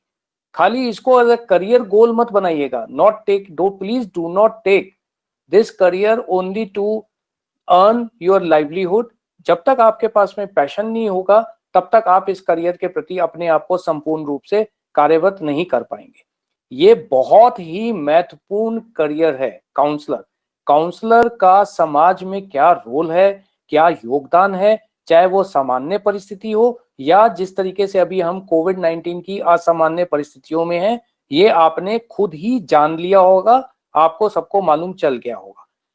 आयाम बहुत हैं हायर एजुकेशन के अंदर में, स्कूल एजुकेशन के अंदर में, और even in the lifestyle disorders जो आजकल हम जो टेक्नोलॉजी की वजह से या हमारी जो लाइफस्टाइल जिस प्रकार से हम लोगों की हम लीड कर रहे हैं so called in modern technological society, अगर हम इसको मानते हैं तो जितनी हमारे को सुविधाएं मिलती जा रही हैं टेक्नोलॉजी के प्रति से, उतना ही हमको साइकोलॉजिकल लाइफ बैलेंसेस की जरूरत हर एक आदमी को, हर एक फैमिली को, हर एक यूनिट को, हर एक इंडिविजुअल को पड़ती जा रही है। और इसीलिए जितने भी जो काउंसलर्स की जरूरत है, चाहे वो उसकी अधिकतम डिमांड हो रही है स्कूल्स के अंदर में और हायर एजुकेशन में, और इवन एज अ अनदर आपको लाइफस्टाइल डिसऑर्डर काउंसलर के रूप में या क्लिनिकल साइकोलॉजिस्ट। क्लिनिकल साइकोलॉजिस्ट को मैं अलग रखता हूं क्योंकि वो फिर थोड़ा सा क्लिनिकल एंगल आ जाता है उसमें, वो थोड़ा सा उसके अंदर में हम उसके बारे में बात नहीं करें क्योंकि we are talking about only the psychology as a career और counsellor as a career. And above that, इससे भी ऊपर मैं मानता हूं स्पेशल एजुकेटर को। देखिए, काउंसलिंग करना जो है वो आप दूसरे को, काउंसलिंग को अगर हम सामान्य इसकी अगर परिभाषा भी देखें ना तो it is a selling up of an advice. Counselling, COUN plus selling, what is this thing? Selling up of an advice. आप किसी को एडवाइस दे रहे हैं कि किस प्रकार से आप अपनी चीजों को फॉर्मुलेट करके आप जो है उसके अंदर में से जो भी आपको प्रॉब्लम है उस प्रॉब्लम से आप निकले। लेकिन जो स्पेशल एजुकेटर होता है, मैंने देखा है, मैं इस जर्नी में जो RCI ने एक जर्नी शुरू करी इस देश में, बहुत ही महत्वपूर्ण जर्नी थी रिहेबिलिटेशन काउंसिल ऑफ इंडिया की। इन्होंने एजुकेशन के आयाम बदले, स्पेशल एजुकेटर्स जब ये लाए और स्पेशल एजुकेशन जब आई, specially with right to education act, जब ये इस देश के अंदर में एहसास हुआ, रियलाइज हुआ, और हमारे अभी जो प्रधानमंत्री, माननीय प्रधानमंत्री ने एक नया इसको डेफिनेशन दिया, दिव्यांग। पहले हम क्या मानते थे, मेरे को आप अन्यथा मत लीजिए, पहले जो हम मानते थे सोसाइटी के अंदर, समाज के अंदर में, और अब जो हम मानते हैं दिव्यांग। तो मेरा आप सभी से निवेदन है कि आप अगर स्पेशल एजुकेटर बनना चाहते हैं तो जो पैशन मैं आपको बता रहा था कि आप काउंसलर के रूप में आपके अंदर में होना चाहिए, तो यहाँ पे आपका पैशन के साथ साथ परसिवियरेंस भी होना चाहिए। आपको बहुत ज्यादा आपके अंदर में परसिवियरेंस होना चाहिए, आपके अंदर में बहुत ज्यादा अडेप्टेबिलिटी होनी चाहिए, आपके अंदर में बहुत ही अधिक, आपके अंदर में सुनने की, समझने की, संयमता की बहुत अधिक तक जरूरत है। तभी आप एक स्पेशल एजुकेटर के रूप में कार्य कर सकते हैं। क्योंकि जो दिव्यांग बच्चों के लिए हम लोगों को जो काउंसलिंग देनी होती है वो नॉर्मल काउंसलिंग से बहुत ही हटकर है। अभी आपने वीडियो में भी देखा, मुकेश जी ने 2 वीडियो शेयर की थी, कितना ही रिसेप्टिव होना पड़ता है स्पेशल एजुकेटर को, जो कि एक काउंसलर को शायद उतने रिसेप्टिवनेस पे नहीं जाना पड़ता। और मैंने इसकी भूमिका, RCI की भूमिका पे क्यों महत्वपूर्ण चर्चा करी, एजुकेशन के अंदर में हमारे देश के अंदर में मैं थोड़ा सा हट के 2 सेकंड बोलना चाहूंगा कि हमारे देश के अंदर में हर चीज के अंदर में जो कोर्स करिकुलम, जो मैं बार बार स्ट्रेस करता हूँ, कोर्स करिकुलम हो या हमें डिग्रीज की जब बात करते हैं, जब हम एजुकेशन की बात करते हैं, तो हमारी एजुकेशन को मापने और नापने का तोल होता है कि किस प्रकार से विद्यार्थी को किस श्रेणी की आपको डिग्री या सर्टिफिकेट मिल रहा है। तो वो जो डिग्रीज, जो सर्टिफिकेट दी जाती हैं, उसके अंदर में बहुत सारी स्टैच्यूटरी बॉडीज हैं। एजुकेशन की बहुत बड़ी स्टैच्यूटरी बॉडी है, आप सभी जानते हैं, national council for teaching, NCT जो हम बोलते हैं। और उसके अंदर में बड़े सारे उन्होंने मापदंड रख दिए, इतना लैंड एरिया होना चाहिए, इतने रूम्स होने चाहिए, इतने इक्विपमेंट्स होने चाहिए। बहुत बड़ी महत्वपूर्ण भूमिका आरसीआई ने निभाई। डॉक्टर सुबोध कुमार जी, आपको, सेक्रेटरी मैडम को, और जितने भी आप आरसीआई में बैठे हैं, आरसीआई में जो आप पॉलिसी मेकर हैं, आप सबको नमन है कि आपने इतना महत्वपूर्ण एरिया जो हमारे समाज का बहुत ही इंक्लूसिव अंग है, दिव्यांग, उसके प्रति जो आरसीआई ने जो कोर्सेज चलाए और उसके अंदर में जो रिलैक्सेशन दी, खास तौर से नॉर्म्स, इतने बड़े बड़े नॉर्म्स के, उसको रिलैक्सेशन दी, जिससे अधिक से अधिक हमारे स्पेशल एजुकेशन के कॉलेजेस चल पाए। जो मैंने अपनी जर्नी में देखा, जब मैं आईपी विश्वविद्यालय में था, तो मैंने देखा कि किस प्रकार से रूल्स इन्होंने बहुत ज्यादा रिलैक्स किए, और आज उसका ये नतीजा है कि हम स्पेशल एजुकेटर्स की बात भी कर पा रहे हैं। अगर आप 15 या 20 साल पहले चले जाएं तो आपके पास में इतने अधिक कॉलेजेस नहीं थे। अब जो टर्म हम सुन पा रहे हैं, बीएड इन एमआर, मेंटल रिटार्डेशन, हम सुन पा रहे हैं लर्निंग डिसेबिलिटीज, ये कहाँ थी पहले? कहाँ था पहले? तो खाली इसमें एक दो था। क्वेश्चन पूछना चाहूंगा, सॉरी टू इंटरप्ट सर। इसमें जो स्पेशल एजुकेशन हमारे साथ जुड़े हैं, इनके लिए क्या higher learning opportunities Ambedkar University में कुछ है क्या, नंबर 1। और दूसरा प्रश्न है कि क्या उनके लिए कोई जॉब्स भी अवेलेबल है अम्बेडकर यूनिवर्सिटी में फॉर जो लोग इस डिसेबिलिटी फील्ड में, क्या कैसे खुल रहा है अम्बेडकर यूनिवर्सिटी, क्या कर रहा है डिसेबिलिटी के लिए? सर थोड़ा सा देखिए, आज जो स्थितियां हैं, जो जब से ये आपका एक्ट आया है, पीडब्ल्यूडी एक्ट आया है, और जहां पे जब इसके ऊपर में पूरी जानकारियां उपलब्ध हुई हैं, और जब जैसे आरसीआई ने जिस प्रकार से इसको पूरा एजुकेशन को, स्पेशल एजुकेशन को जिस प्रकार से इन्होंने इसकी महत्वपूर्णता को दर्शाते हुए पूरे हिंदुस्तान में फैलाया है, तो सारे हायर एजुकेशनल इंस्टीट्यूट आज के समय में, आज के परिप्रेक्ष्य में सब उसके ऊपर में कार्यरत हैं। इवन अंबेडकर विश्वविद्यालय में भी हम लोग एमफिल जो है, उसके अंदर में एक प्रोग्राम, हम एमफिल का रिसर्च प्रोग्राम शुरू करने जा रहे हैं। शीघ्र ही अंबेडकर यूनिवर्सिटी इस पे कार्यरत है, और हमारा जो स्कूल है, स्कूल ऑफ एजुकेशन, वो भी इंक्लूसिव एजुकेशन तो करता ही है, साथ ही साथ स्पेशल एजुकेशन के प्रति भी इसके अंदर में कार्य कर रहा है। और जैसे मैंने अभी आपको बोला था, मैंने डॉक्टर सुकुमार जी को भी जो मैंने रिक्वेस्ट किया, उनसे निवेदन किया, जॉब्स की कमी कहीं नहीं है। मैं बार बार उन बच्चों को, जब भी काउंसलिंग सेशन में जाता हूं, तो मैं बार बार सारे बच्चों को बोलता हूं कि कृपया अपने करियर को जॉब सैलरी या पैकेट ऑफ सैलरी या आपकी प्लेसमेंट से मत जोड़िए। मेरा प्रश्न सभी से ये रहता है कि ये जरूरी नहीं है कि आप अच्छी सी अच्छी आईआईटी या आईआईएम से पढ़ के आप, हर बच्चा उतने ही पैकेज के अंदर में कार्यरत हो जाए। हर एक बच्चे का अपना करियर एम होता है, अपना करियर गोल होता है, अपना परसेप्शन होता है कि वो किस प्रकार से अपना हैप्पीनेस और अपना सेटिस्फेक्शन देखता है। जॉब्स की कोई कमी नहीं है। Jobs as a special educator, जैसे सुकुमार जी भी बोल गए, डॉक्टर सुबोध कुमार जी हैं यहाँ पे, ये बताएंगे आपको कि पॉलिसीज में क्या है। हर स्कूल के अंदर में, हर स्कूल में एक स्पेशल एजुकेटर होना अनिवार्य है। यूजीसी बोलती है कि आपको हर कॉलेज के अंदर में, हर यूनिवर्सिटी के अंदर में अपना काउंसलिंग एड बनाना है। आपको एक काउंसलिंग सेंटर बनाना है जहां पे आपके काउंसलर्स रहेंगे, जिसमें स्पेशल एजुकेटर भी रहेंगे।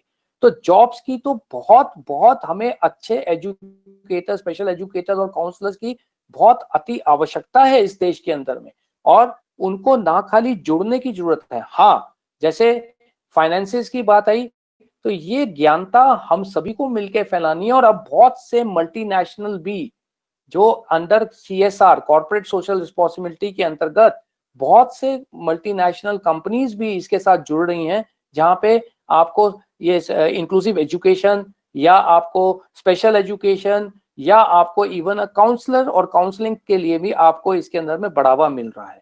तो ये सारी चीजों के अंदर में आयाम बहुत है। राहें अनेक हैं, लेकिन मंजिल आप ही को पानी है और मंजिल पाने के लिए आपको कार्यरत रहना है उसके अंदर। तो ये मेरा सारे स्टूडेंट से ये बहुत बड़ी उनके अंदर में, अपने को अंदर में जो आपका पैशन है उसको पहचानिए, और ये रास्ता अगर आप लेंगे, यहाँ पे दो चीज है, इसके साथ साथ आप यहाँ खाली इस करियर के अंदर में, खास तौर से स्पेशल एजुकेटर के करियर में, आप अपनी लाइवलीहुड या इसको एक करियर के रूप में भी के साथ साथ आप यहाँ मानवता का भी भला कर रहे हैं। आप एक बहुत ही महत्वपूर्ण कार्य कर रहे हैं जो कि समाज के अंदर में और समाज की दृष्टि के अंदर में अंतर्गत भी, और अपने पर्सनल आपका इंटरनल फीलिंग के अंदर में भी आपको बहुत अच्छा महसूस होगा जब आप कार्य करें। मैं तो थोड़ा सा जुड़ा हूँ, बहुत लो लेवल पे, इतना हाई लेवल पे मैंने काम नहीं किया है, बट लेकिन हाँ कुछ कॉलेजेस के अंदर में जब स्पेशल एजुकेशन शुरू हुई, या मैं मेंबर रहा स्टेट फी कमेटी का, या मैं मेंबर रहा इंस्पेक्शन कमिटीज का, या कई कई आरसीआई की कमिटीज में जब भी बैठा, या मुकेश जी ने जहां पे भी मुझे बुलाया, तो मैंने थोड़ा बहुत इसके बारे में जो देखा, वाकई में ये एक ऐसा कार्य है, जब एक बार आप किसी भी स्पेशल स्कूल में चले जाइए और उसके बाद आप जब वापस आएंगे ना, तो आपके मन में और तन में एक अलग ही तरंग और एक उमंग होती है कि काश मैं इस चीज के अंदर में कुछ और कार्य कर सकूं। तो बहुत महत्वपूर्ण, हाँ बहुत महत्वपूर्ण एरिया है ये, आप इसके अंदर में बिल्कुल कार्य करें। आरसीआई बहुत बढ़िया काम कर रहा है, आरसीआई इतनी ट्रेनिंग्स कराता है, जरूरी नहीं है कि आपको कोई इसके अंदर में एक स्पेशल एजुकेशन की डिग्री लेनी है, इवन एज अ आपको स्पेशल एजुकेटर भी बनना है या आपको काउंसलर भी बनना है, तो आरसीआई के अनेक सर्टिफिकेट कोर्सेज होते हैं। डॉक्टर सुबोध और बताएंगे, बहुत अनेक इतनी ट्रेनिंग्स है, मैंने भी अटेंड करी एज अ एडमिनिस्ट्रेटर, मैंने भी अटेंड करी, इस उम्र में भी अटेंड करी, और अटेंड करके बहुत अच्छा लगा, और उसके पॉइंट्स भी मिलते हैं। वो पॉइंट्स अर्न करके मुझे अच्छा लगा, खाली इसलिए नहीं कि मेरे को पॉइंट्स मिले वो मेरे करियर के अंदर में ऐड होंगे, लेकिन इसलिए अच्छा लगा कि मेरे को सीखने को मिला उसके अंदर में कि मैं किस प्रकार से, क्या अपने समाज के प्रति एक मानव, किस प्रकार से एक मानवता के प्रति अपना कर्तव्य, या कुछ अगर मैं तुच्छ हो प्राणी होते हुए कुछ अपना उसके अंदर अंश दे पाऊं, तो बहुत बड़ा महत्वपूर्ण चीज होगी। बहुत धन्यवाद डॉक्टर साहब, doctor Nitin Malik ji. I think काफी विस्तृत रूप से कहा। इससे पहले सर एक हमारे साथ डॉक्टर वीएन यादव जुड़े हैं सेंट्रल यूनिवर्सिटी ऑफ हरियाणा से, डॉक्टर सुबोध कुमार से एक प्रश्न पूछना चाहते हैं। मैं डॉक्टर वीएन यादव, अगर आवाज सुन रहे हैं तो आप प्रश्न पूछिए। मुकेश जी, हमारी audible? Yes you are audible sir, please continue. Subodh ji नमस्कार। सुबोध जी नमस्कार। सुबोध जी को शायद मेरी आवाज नहीं। नमस्कार सर। सर क्या हाल है सर? सर बिल्कुल ठीक है सर। मेरा एक प्रश्न है। नितिन मलिक जी नमस्कार। नमस्कार सर। नमस्कार सर। आपकी जो वाइस चांसलर मैडम है, she was my junior in Punjab university Chandigarh. Sir आप, हाँ सर, और आप, मैं, मेरे भी जो सेंट्रल यूनिवर्सिटी हरियाणा आते ही ना, मेरा भी रोम रोम थोड़ा सा वो हो जाता है, क्योंकि मैं प्रथम रजिस्ट्रार रहा वहाँ पे। जब नारनौल में थी ये बिल्डिंग, तो I was the first registrar of Central University of Haryana with professor Moolchand Sharma ji. Okay sir, I have joined this year only. Earlier I was in Government College Bhiwani. Yadav sir बताएं। सर मेरा सुबोध जी प्रश्न है एक, कि बहुत सारे लोग जिनको मैं क्वैक्स बोलता हूँ, they are quacks, they have entered in the field of counselling without any certification during this कोविड-19. They are holding so many webinars and issuing certificates. They are charging for the certification, and they have registered themselves with some MCA, Ministry of Company Affairs. I don't know what is the fate of this, and many students are being exploited. What is the role of RCI? How can you, sir, check such quacks? My question is this. Professor Yadav एक बार repeat करेंगे प्रश्न? बीच में थोड़ा सा गड़बड़ हो गया, एक बार रिपीट करेंगे अपने क्वेश्चंस को आप? सर मेरा ये कोविड-19 के ड्यूरेशन पे में काउंसलिंग के नाम पे बहुत सारे ठग, मैं आई कॉल देम ठग, quacks, they have entered, they are holding webinars in the name of counseling, issuing certificates and charging for those certificates. Sir, okay. How can you check such quacks, sir? Professor Yadav, सबसे पहले मैं आपको बता दूं ये सब की जो इंसिडेंट्स हैं इसके बारे में आरसीए को भी बहुत सारी इस तरह के मेल आए हैं और लोग हाँ जी। पूछते रहे हैं। और ये वेबिनार वगैरह जो चल रहा है काउंसलिंग, ये जो इस तरह के कोविड-19 के समय में, सर किसी को वेबिनार करने से किसी को हम रोक नहीं सकते, नंबर 1। नंबर 2, अभी जैसे कि जब कोविड-19 में कहा हम काउंसलिंग सर्विस प्रोवाइड करेंगे, मेंटल हेल्थ प्रोफेशनल्स की आवश्यकता है, बहुत सारे इसमें एंजाइटी, कॉन्फ्लिक्ट्स प्रकार के साइकोटिक्स और न्यूरोटिक्स बहुत सारे इश्यूज के बारे में लोगों को फेस करना पड़ रहा है। तो इस प्रकार की बातें भी थी। आज से हमारे ख्याल से अप्रैल महीने की बात है, जब इसमें बहुत ज्यादा जोर शोर से चल रहा था। ये इशू आरसी के पास भी आया, तो आरसी ने भी आरसी के पास में आया तो आरसी ने भी क्या किया, भी इन्वॉल्व किया और एक सर्टिफाइड करीब 600 काउंसलर की लिस्ट, सर्टिफाइड लिस्ट हमने वेबसाइट पे डाल दी सर। और हम उनका contact number, telephone number, email ID, सारे उनके जो स्लॉट टाइमिंग वगैरह सब डाल दिए। इसके बावजूद भी अगर लोग इस प्रकार का काम करते हैं तो उसमें हम क्या कर सकते हैं। पहली बात है, काउंसलिंग किस प्रकार के वेबिनार में कोई किसी को रोकने का हमें नहीं लगता है कोई ऐसा प्रावधान है।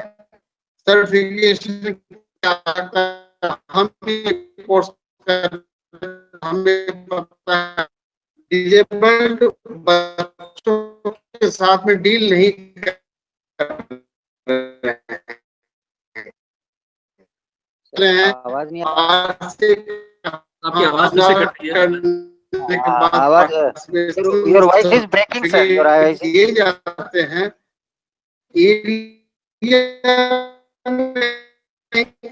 क्रॉसमेंट करता है उस कंडीशन में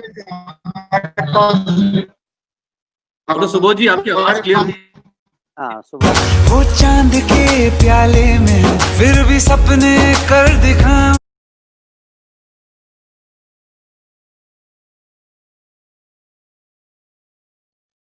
Welcome to the webinar. You have entered as an attendee in listen-only mode. तो हमने कहा भेजिए, हम उस पर कार्रवाई कर रहे हैं और हमने उस पर एक्शन लिया है।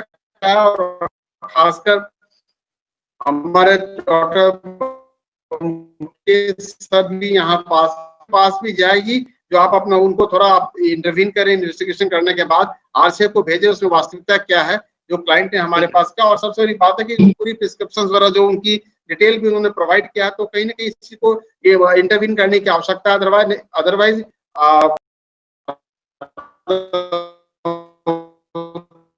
जनता है जिनकी रिक्वायरमेंट है क्वालिफाइड सर्विस की, वो कहीं ना कहीं मिसलीड हो रहे हैं, उनका चीटिंग हो रहा है सर ये। तो इसलिए प्रोफेसर यादव, आप भी साइकोलॉजी बैकग्राउंड से हैं, आपने भी देखा होगा साइकोलॉजी से बैकग्राउंड करने के बाद, मास्टर्स करने के बाद लोग अपने आप को सो कॉल्ड क्लिनिकल साइकोलॉजिस्ट करके ही अपने आप को ये शो करते हैं। ये जो बोल रहे हैं, किसने क्या, I am a clinical psychologist, MSc clinical psychology. हम उनसे हमेशा बोलते हैं, आप बोलते हैं हमसे, जब मेरी बात होती तो हम उनसे ये कहते हैं, कोई भी यूनिवर्सिटी इस प्रकार की एमए क्लिनिकल साइकोलॉजी करके डिग्री अवार्ड नहीं करती है, जहां तक मेरी जानकारी है। और इस कारण से ये हम हमेशा बोलते हैं स्पेशलाइज नहीं होती है सर। स्पेशलाइजेशन बेशक उनका क्लिनिकल साइकोलॉजी हो या नॉर्मल साइकोलॉजी हो,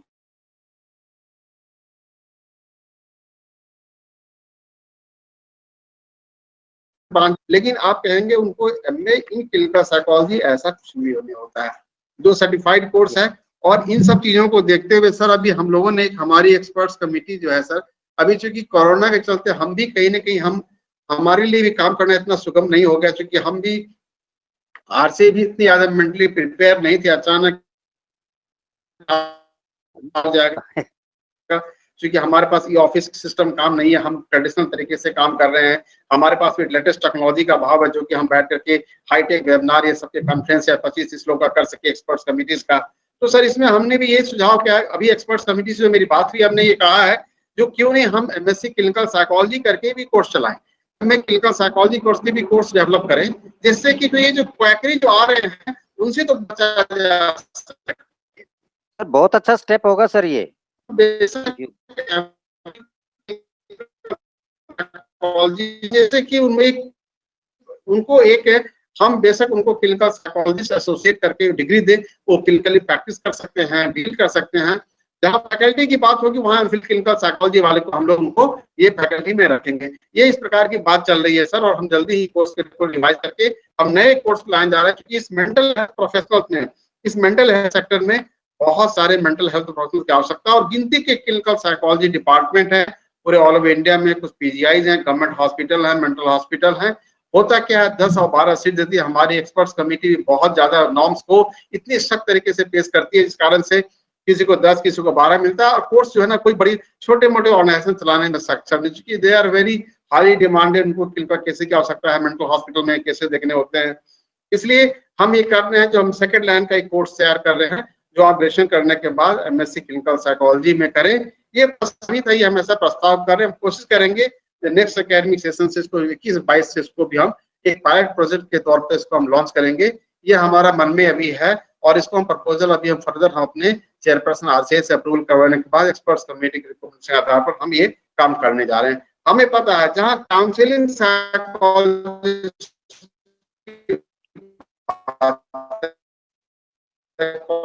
सो कॉल्ड काउंसलर है, काउंसलिंग तो एक स्पेशली कैटर भी करता है, हम भी काउंसलिंग करते हैं, आप भी करते हैं, हर एक माता पिता करते हैं। काउंसलिंग तो एक स्वभावता, एक मतलब कि एक ये इनहेरिटेंस है, बॉर्न होता है। इसमें हम खुद ही इसी को समझते हैं, सिचुएशन को एनालाइज करते हैं, उसके बाद हम उसको काउंसलिंग करते हैं और गाइडेंस की बात आती है। लेकिन सवाल यहाँ पर है, वहां जब हम उनकी हम एप्टीट्यूड की बात करते हैं तो वहां पर रोल जो है ना डिफरेंट हो जाता है, क्योंकि जब एप्टीट्यूड टेस्टिंग की बात आती है तो वहां पर रोल जो है सर्टिफाइड काउंसलर का होता है सर। ये तो ये इंफॉर्मेशन भी, ये सब चीज को एक जो थ्रेशोल्ड है, जो बीच की जो लाइन है, बहुत पतली लाइन है, इसको भी देखना होगा। और काउंसलिंग की जो कोर्सेज हैं बेसिकली अभी हमारे पास भी नहीं है। हम आपको बता दें, जो निपसिट करके ऑर्गेनाइजेशन है दिल्ली में, WCD का ऑर्गेनाइजेशन कोर्स चलाती है, लेकिन हम ये चाहते हैं ये काउंसलिंग में भी हम चाहते हैं मास्टर लेवल पे ऐसे कोर्स बनाए, एमएससी काउंसलिंग करके या काउंसलिंग साइकोलॉजी करके, जिससे कि ये लोगों का अधिक से अधिक पेरेंट्स, अधिक से अधिक बच्चे जो है और कैंडिडेट्स इसको चूज कर सके एज ए प्रोफेशन।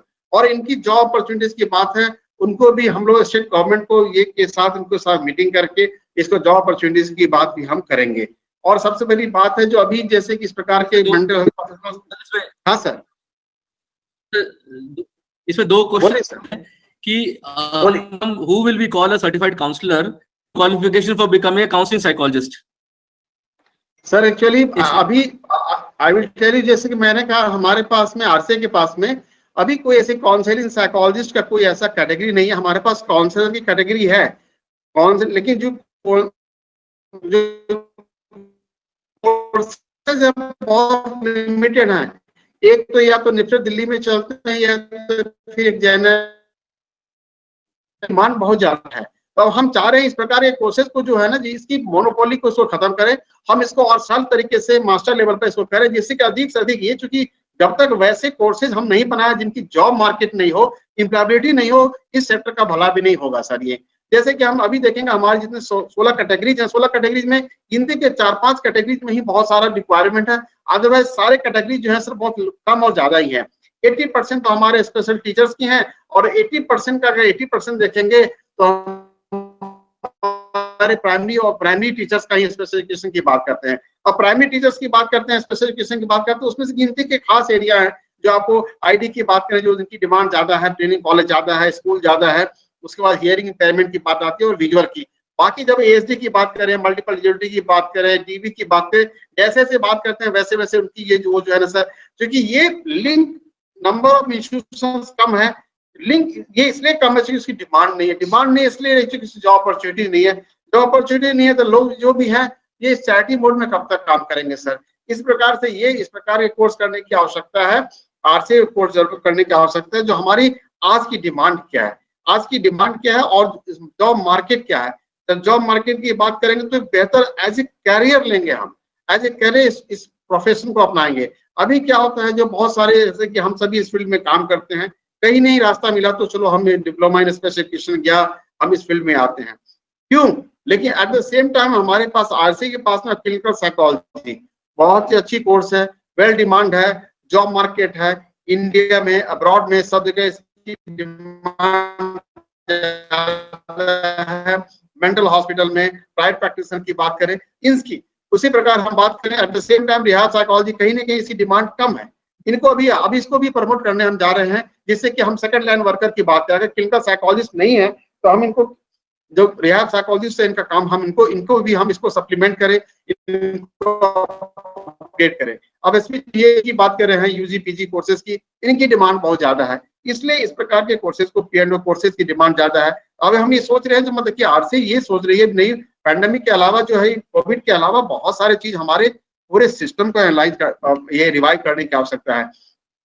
16 हमारे पास 60 कोर्सेज हैं, 60 कोर्सेज में गिनती के 10 कोर्सेज 12 कोर्सेज हैं जिनकी डिमांड ज्यादा है, बाकी में डिमांड नहीं है, लोग बैठे हुए हैं। ये तो हमें कहीं ना कहीं इसके बारे में सोचना होगा। और जहां तक साइकोलॉजिस्ट की बात है, हम प्रोफेसर साहब हम ये कहना चाहेंगे, जो साइकोलॉजिस्ट मास्टर करके गए हैं, हम ये नहीं कह रहे हैं, बहुत यूनिवर्सिटी डिग्री लेके आते हैं, अच्छा कंसल्ट होता है, बशर्ते कि उनके पास थोड़ी सी आरसी की सर्टिफिकेशन नहीं है। इस बात को जानते हैं, हमें सर्टिफिकेशन नहीं है, लेकिन उनके लिए भी कहीं ना कहीं हम ऑप्शन क्रिएट करने जा रहे हैं।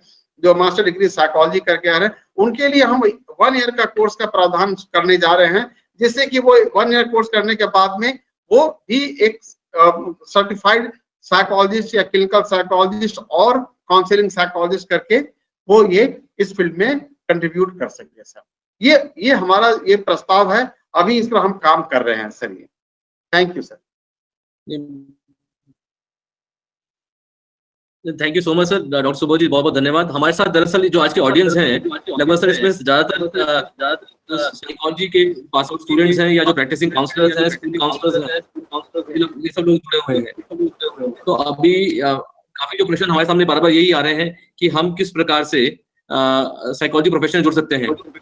तो सर एक दो क्वेश्चन में आपको डॉक्टर नितिन मल्लिक जी हमारे साथ हैं। हाँ मैं हूँ, यहाँ पे हूँ मुकेश जी, मैं हूँ।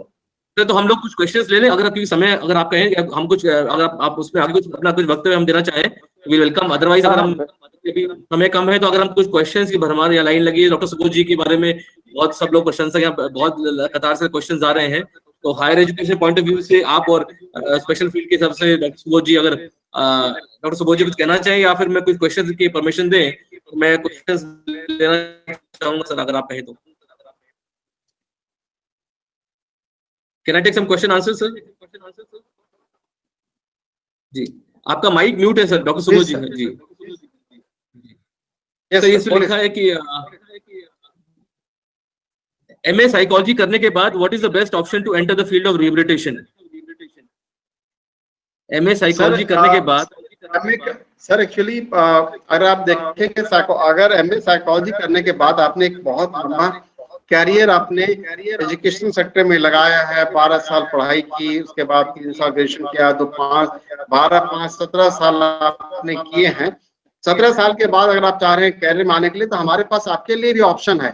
ऑप्शन क्या है? जो हमारे पास 1 ईयर का कोर्स है, diploma in PG diploma in rehab psychology, वो कोर्स आप कर सकते हैं, जो इसके आधार पर आप सर्टिफिकेशन के आधार पर आप एज ए रिहैब साइकोलॉजिस्ट और एज ए काउंसलर भी आपका प्रैक्टिस कर सकते हैं। एक कम से कम सर्टिफिकेशन के बाद में आप लीगली इंपावर्ड होंगे इस फील्ड में प्रैक्टिस करने के लिए। और मैं आपको बता दूं, जैसे कि अभी हम चर्चा कर रहे थे, MA साइकोलॉजी करने के बाद हम 1 साल का भी कोर्स करना चाहते हैं, आरसी डेवलप करना चाहते हैं, जिससे कि आप एज ए जिनका इंक्लिनेशन क्लिनिकल साइकोलॉजी को ज्यादा हो, वो क्लिनिकल साइकोलॉजिस्ट बनना चाहते हैं, तो 2 साल का कोर्स नहीं करके हम एज ए 1 साल का क्लिनिकल साइकोलॉजिस्ट एसोसिएट करके, जिससे कि हम प्रैक्टिस कर सके, क्लिनिक चला सके, कहीं पर किसी as a clinical psychologist appoint हो सके, इस प्रकार का भी हम प्रावधान करने जा रहे हैं। और हम चाह रहे हैं, ये हमारी भी काउंसिल भी चाहती है, जो MA साइकोलॉजी के मैक्सिमम कैंडिडेट को हम एकोमोडेट करें और अपने फील्ड में, डिजेबिलिटी फील्ड में, रिहैबिलिटेशन फील्ड में उनको सर मोटिवेट करें, एक मौका दें, उनके सब अच्छे लोग आएंगे, ये हमारा फील्ड भी अच्छा होगा सर। अच्छा, और फील्ड मीन्स कि हमारे बच्चे भी, उनका बच्चे का बड़ा प्रभाव पड़ेगा सर। ये चीजें हमारी, हम ये कहना चाह रहे हैं सर। तो ये हमारा प्रस्ताव है। और ये हाँ, एट द सेम टाइम हम ये उनसे ये भी कहना चाह रहे हैं, क्योंकि हमारे पास बहुत सारे काउंसलर जो जुड़े हुए हैं, हम जिनको देख तो नहीं पा रहे हैं, लेकिन हम एक जो चीज हमारे पास, जो हमने एक्सपीरियंस किया, जो हमारे पास जो चिट्ठियां आती हैं, ईमेल्स आते हैं, उसके आधार पर, और जो क्वेरीज आती हैं, हमें कहना उनसे हमारे एक सिंसियर एडवाइस है, रिक्वेस्ट है, निवेदन है, जो कभी भी अपने आप को, आप साइकोलॉजिस्ट हैं, you work as a psychologist wherever you want to work, लेकिन कभी भी अपने आप को मिसलीड इंफॉर्मेशन नहीं दें, या लेटर हेड पर या बोर्ड पर जहां तहां जहां में क्लिनिकल साइकोलॉजिस्ट और सर्टिफाइड क्लिनिकल साइकोलॉजिस्ट और किसी प्रकार का खासकर सर्टिफिकेशन देने से बचें आप, क्योंकि एमए साइकोलॉजी करने के बाद legally you are not suppose to give any kind of certification to any patient और any client. That is one kind of offense because you are encroaching to other. It is a trespassing kind of thing. You are encroaching to the other area. ये आपका mandate नहीं है. You are not supposed to do. You are not skilled. You are not groomed. You are not technically qualified to give such kind of certification. And you should, or any kind of administration of any kind of psychological testing or intelligence or you can say मतलब कि personality testing. जैसे कि अभी हमने कहा recently we have come across one complaint that is a very serious complaint. And that lady actually she has been exploited by one of the psychologists, and she has been issued one kind of certification, and she was depressed. She is depressed now. So she said, see the way she has been given the certification, so उस हिसाब से family वाले ने, parents ने उस suicidal की बात कहाँ तक चली आई. तो हमने कहा नहीं, हम ये केस हम डॉक्टर मुकेश साहब को हम देने जा रहे हैं, वो ईमेल आया हुआ है, आप उसको तहकीकात करके हमारे पास भेजें. तो हमारी निवेदन है, हमारे जितने भी कलीग्स हैं, हमारे ब्रदर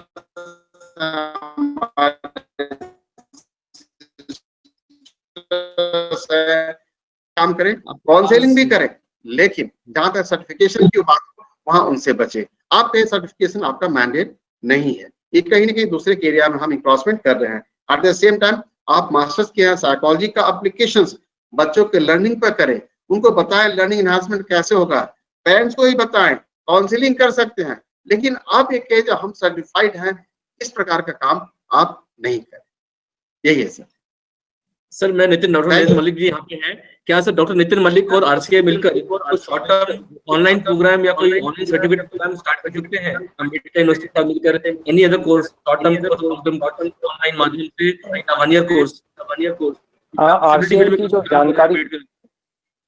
आरसीआई की जो जानकारी अभी डॉक्टर सुबोध कुमार जी ने दी बहुत ही महत्वपूर्ण है. इन्होंने लीगैलिटी पे भी बात करी. देखिए यही चीज हम लोग हायर एजुकेशन में भी बोलते हैं. जो डॉक्टर यादव का प्रश्न था वो खाली काउंसलर्स को लेके ही नहीं सीमित रही है. बहुत सी उच्च शिक्षा के अंदर में आपको सर्टिफिकेट, डिग्रीज और डिप्लोमास भी बट रही हैं जिसकी की कोई वैलिडिटी नहीं होती है. तो लेकिन यहाँ again I will like to congratulate RCI and specially doctor Subodh Kumar की कितना बड़ा इन्होंने इंपॉर्टेंट स्टेप लिया है कि they are also checking it. They are not only executing the policies but they are also acting like कि सोसाइटी के अंदर में कहीं भ्रामक चीजें ना हो पाए. और कितने अच्छे सरल तरीके से उन्होंने बताया कि एमए साइकोलॉजी करने के बाद में आप किसी के उस पे एनक्रोच मत करिए. आप अपना जो कार्य जो आपने अंडरस्टैंड किया, जो आपने शिक्षा ग्रहण की है, उसको आप टीचिंग लर्निंग एनहांसमेंट पे कार्य करिए, बताइए बच्चों को, बात करिए उनसे, लेकिन अपने को सर्टिफाइड काउंसलर मत रखिए. बिल्कुल जो आपका प्रश्न है, ना खाली अंबेडकर, मैं तो चाहूंगा आरसीआई बहुत अच्छे कार्य कर रही है और अब आरसीआई को इस कोविड-19 में बिल्कुल ये सोचना चाहिए, स्पेशली जो ये सिचुएशन हुई है कोविड-19 की. ऑनलाइन अभी रिसेंटली अगर आपने देखा होगा तो एचआरडी और यूजीसी ने भी एक बहुत बड़ा महत्वपूर्ण निर्णय लिया है कि आप एक रेगुलर डिग्री के साथ ऑनलाइन डिग्री भी कर सकते हैं. अब आप पहले ये होता था कि अगर आप रेगुलर डिग्री कर रहे हैं तो आप उसके साथ पैरेलली दूसरी डिग्री नहीं ले सकते, लेकिन अभी एचआरडी और यूजीसी ने बहुत महत्वपूर्ण डिसीजन लिया है कि अब एक छात्र अपने रेगुलर डिग्री के साथ डिस्टेंस एजुकेशन काउंसिल द्वारा प्रमाणित जो सर्टिफाइड है वो एक ऑनलाइन डिग्री भी आप कार्य कर सकते हैं. और सर्टिफिकेट कोर्स और डिप्लोमा कोर्स तो बहुत ही जरूरी है, specially in the sector of let us से जहां हम एजुकेशन की कोर्सेज कर रहे हैं, जहां हम साइकोलॉजी के कोर्सेज कर रहे हैं, इवन हम जब सोशल साइंसेज के कोर्सेज कर रहे हैं. और अंबेडकर विश्वविद्यालय तो वैसे ही सोशल साइंसेज और ह्यूमैनिटीज के लिए बहुत महत्वपूर्ण रोल प्ले कर रही है. वो है ही एक फोकस ही पूरा लिबरल स्टडीज और ह्यूमैनिटीज और सोशल साइंसेज पे है.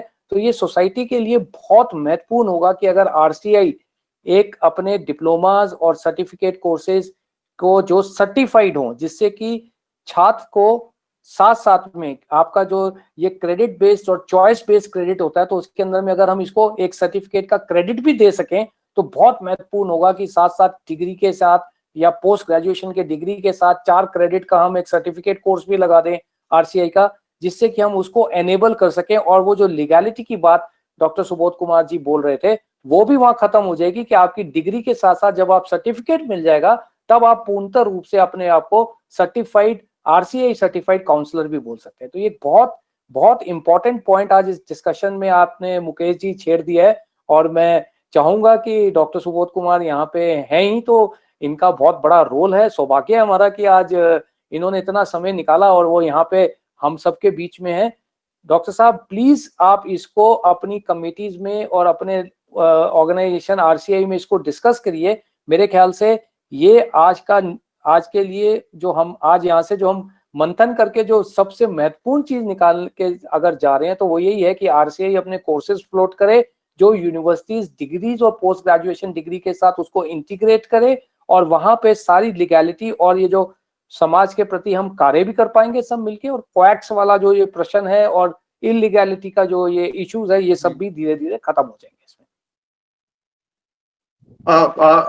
मैं एक बात बोलूं सर, मैं बोलूं डॉक्टर मलिक, एक बोलूं sir? Please please sir. Sir actually मैं ये कहना चाह रहा हूँ, बिल्कुल सही कहा आपने।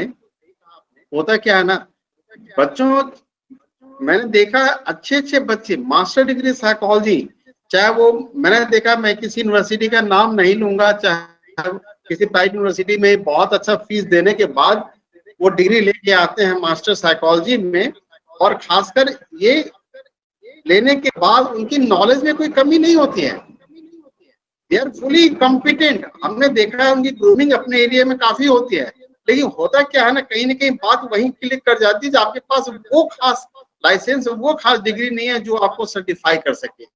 और जब मैं पूछता हूँ आपने इतनी मेहनत की, इसके बाद कभी यहाँ MS करने के बाद सबसे बड़ी बात आई विल टेल यू, एक डॉक्टर साहब जो ये थोड़ा सा कुछ लोगों को अच्छा नहीं लगेगा, लेकिन जो मैंने रियलाइज किया है MA साइकोलॉजी करने के बाद लोग किसी डॉक्टर के क्लिनिक में किसी साइकियाट्रिस्ट के साथ काम करते हैं, और ये जो प्राइवेट साइकियाट्रिस्ट प्राइवेट क्लिनिक में और वहां पर इस प्रकार के केसेस को देखते हैं, और उसमें उनकी टेस्टिंग में भी उनका कंट्रीब्यूशन होता है। धीरे धीरे बाय वर्च्यू ऑफ एक्सपीरियंस अपनी बैकग्राउंड से वो इसमें भी एक्सपर्टाइज हासिल कर लेते होंगे, हम इसमें कोई शक नहीं है।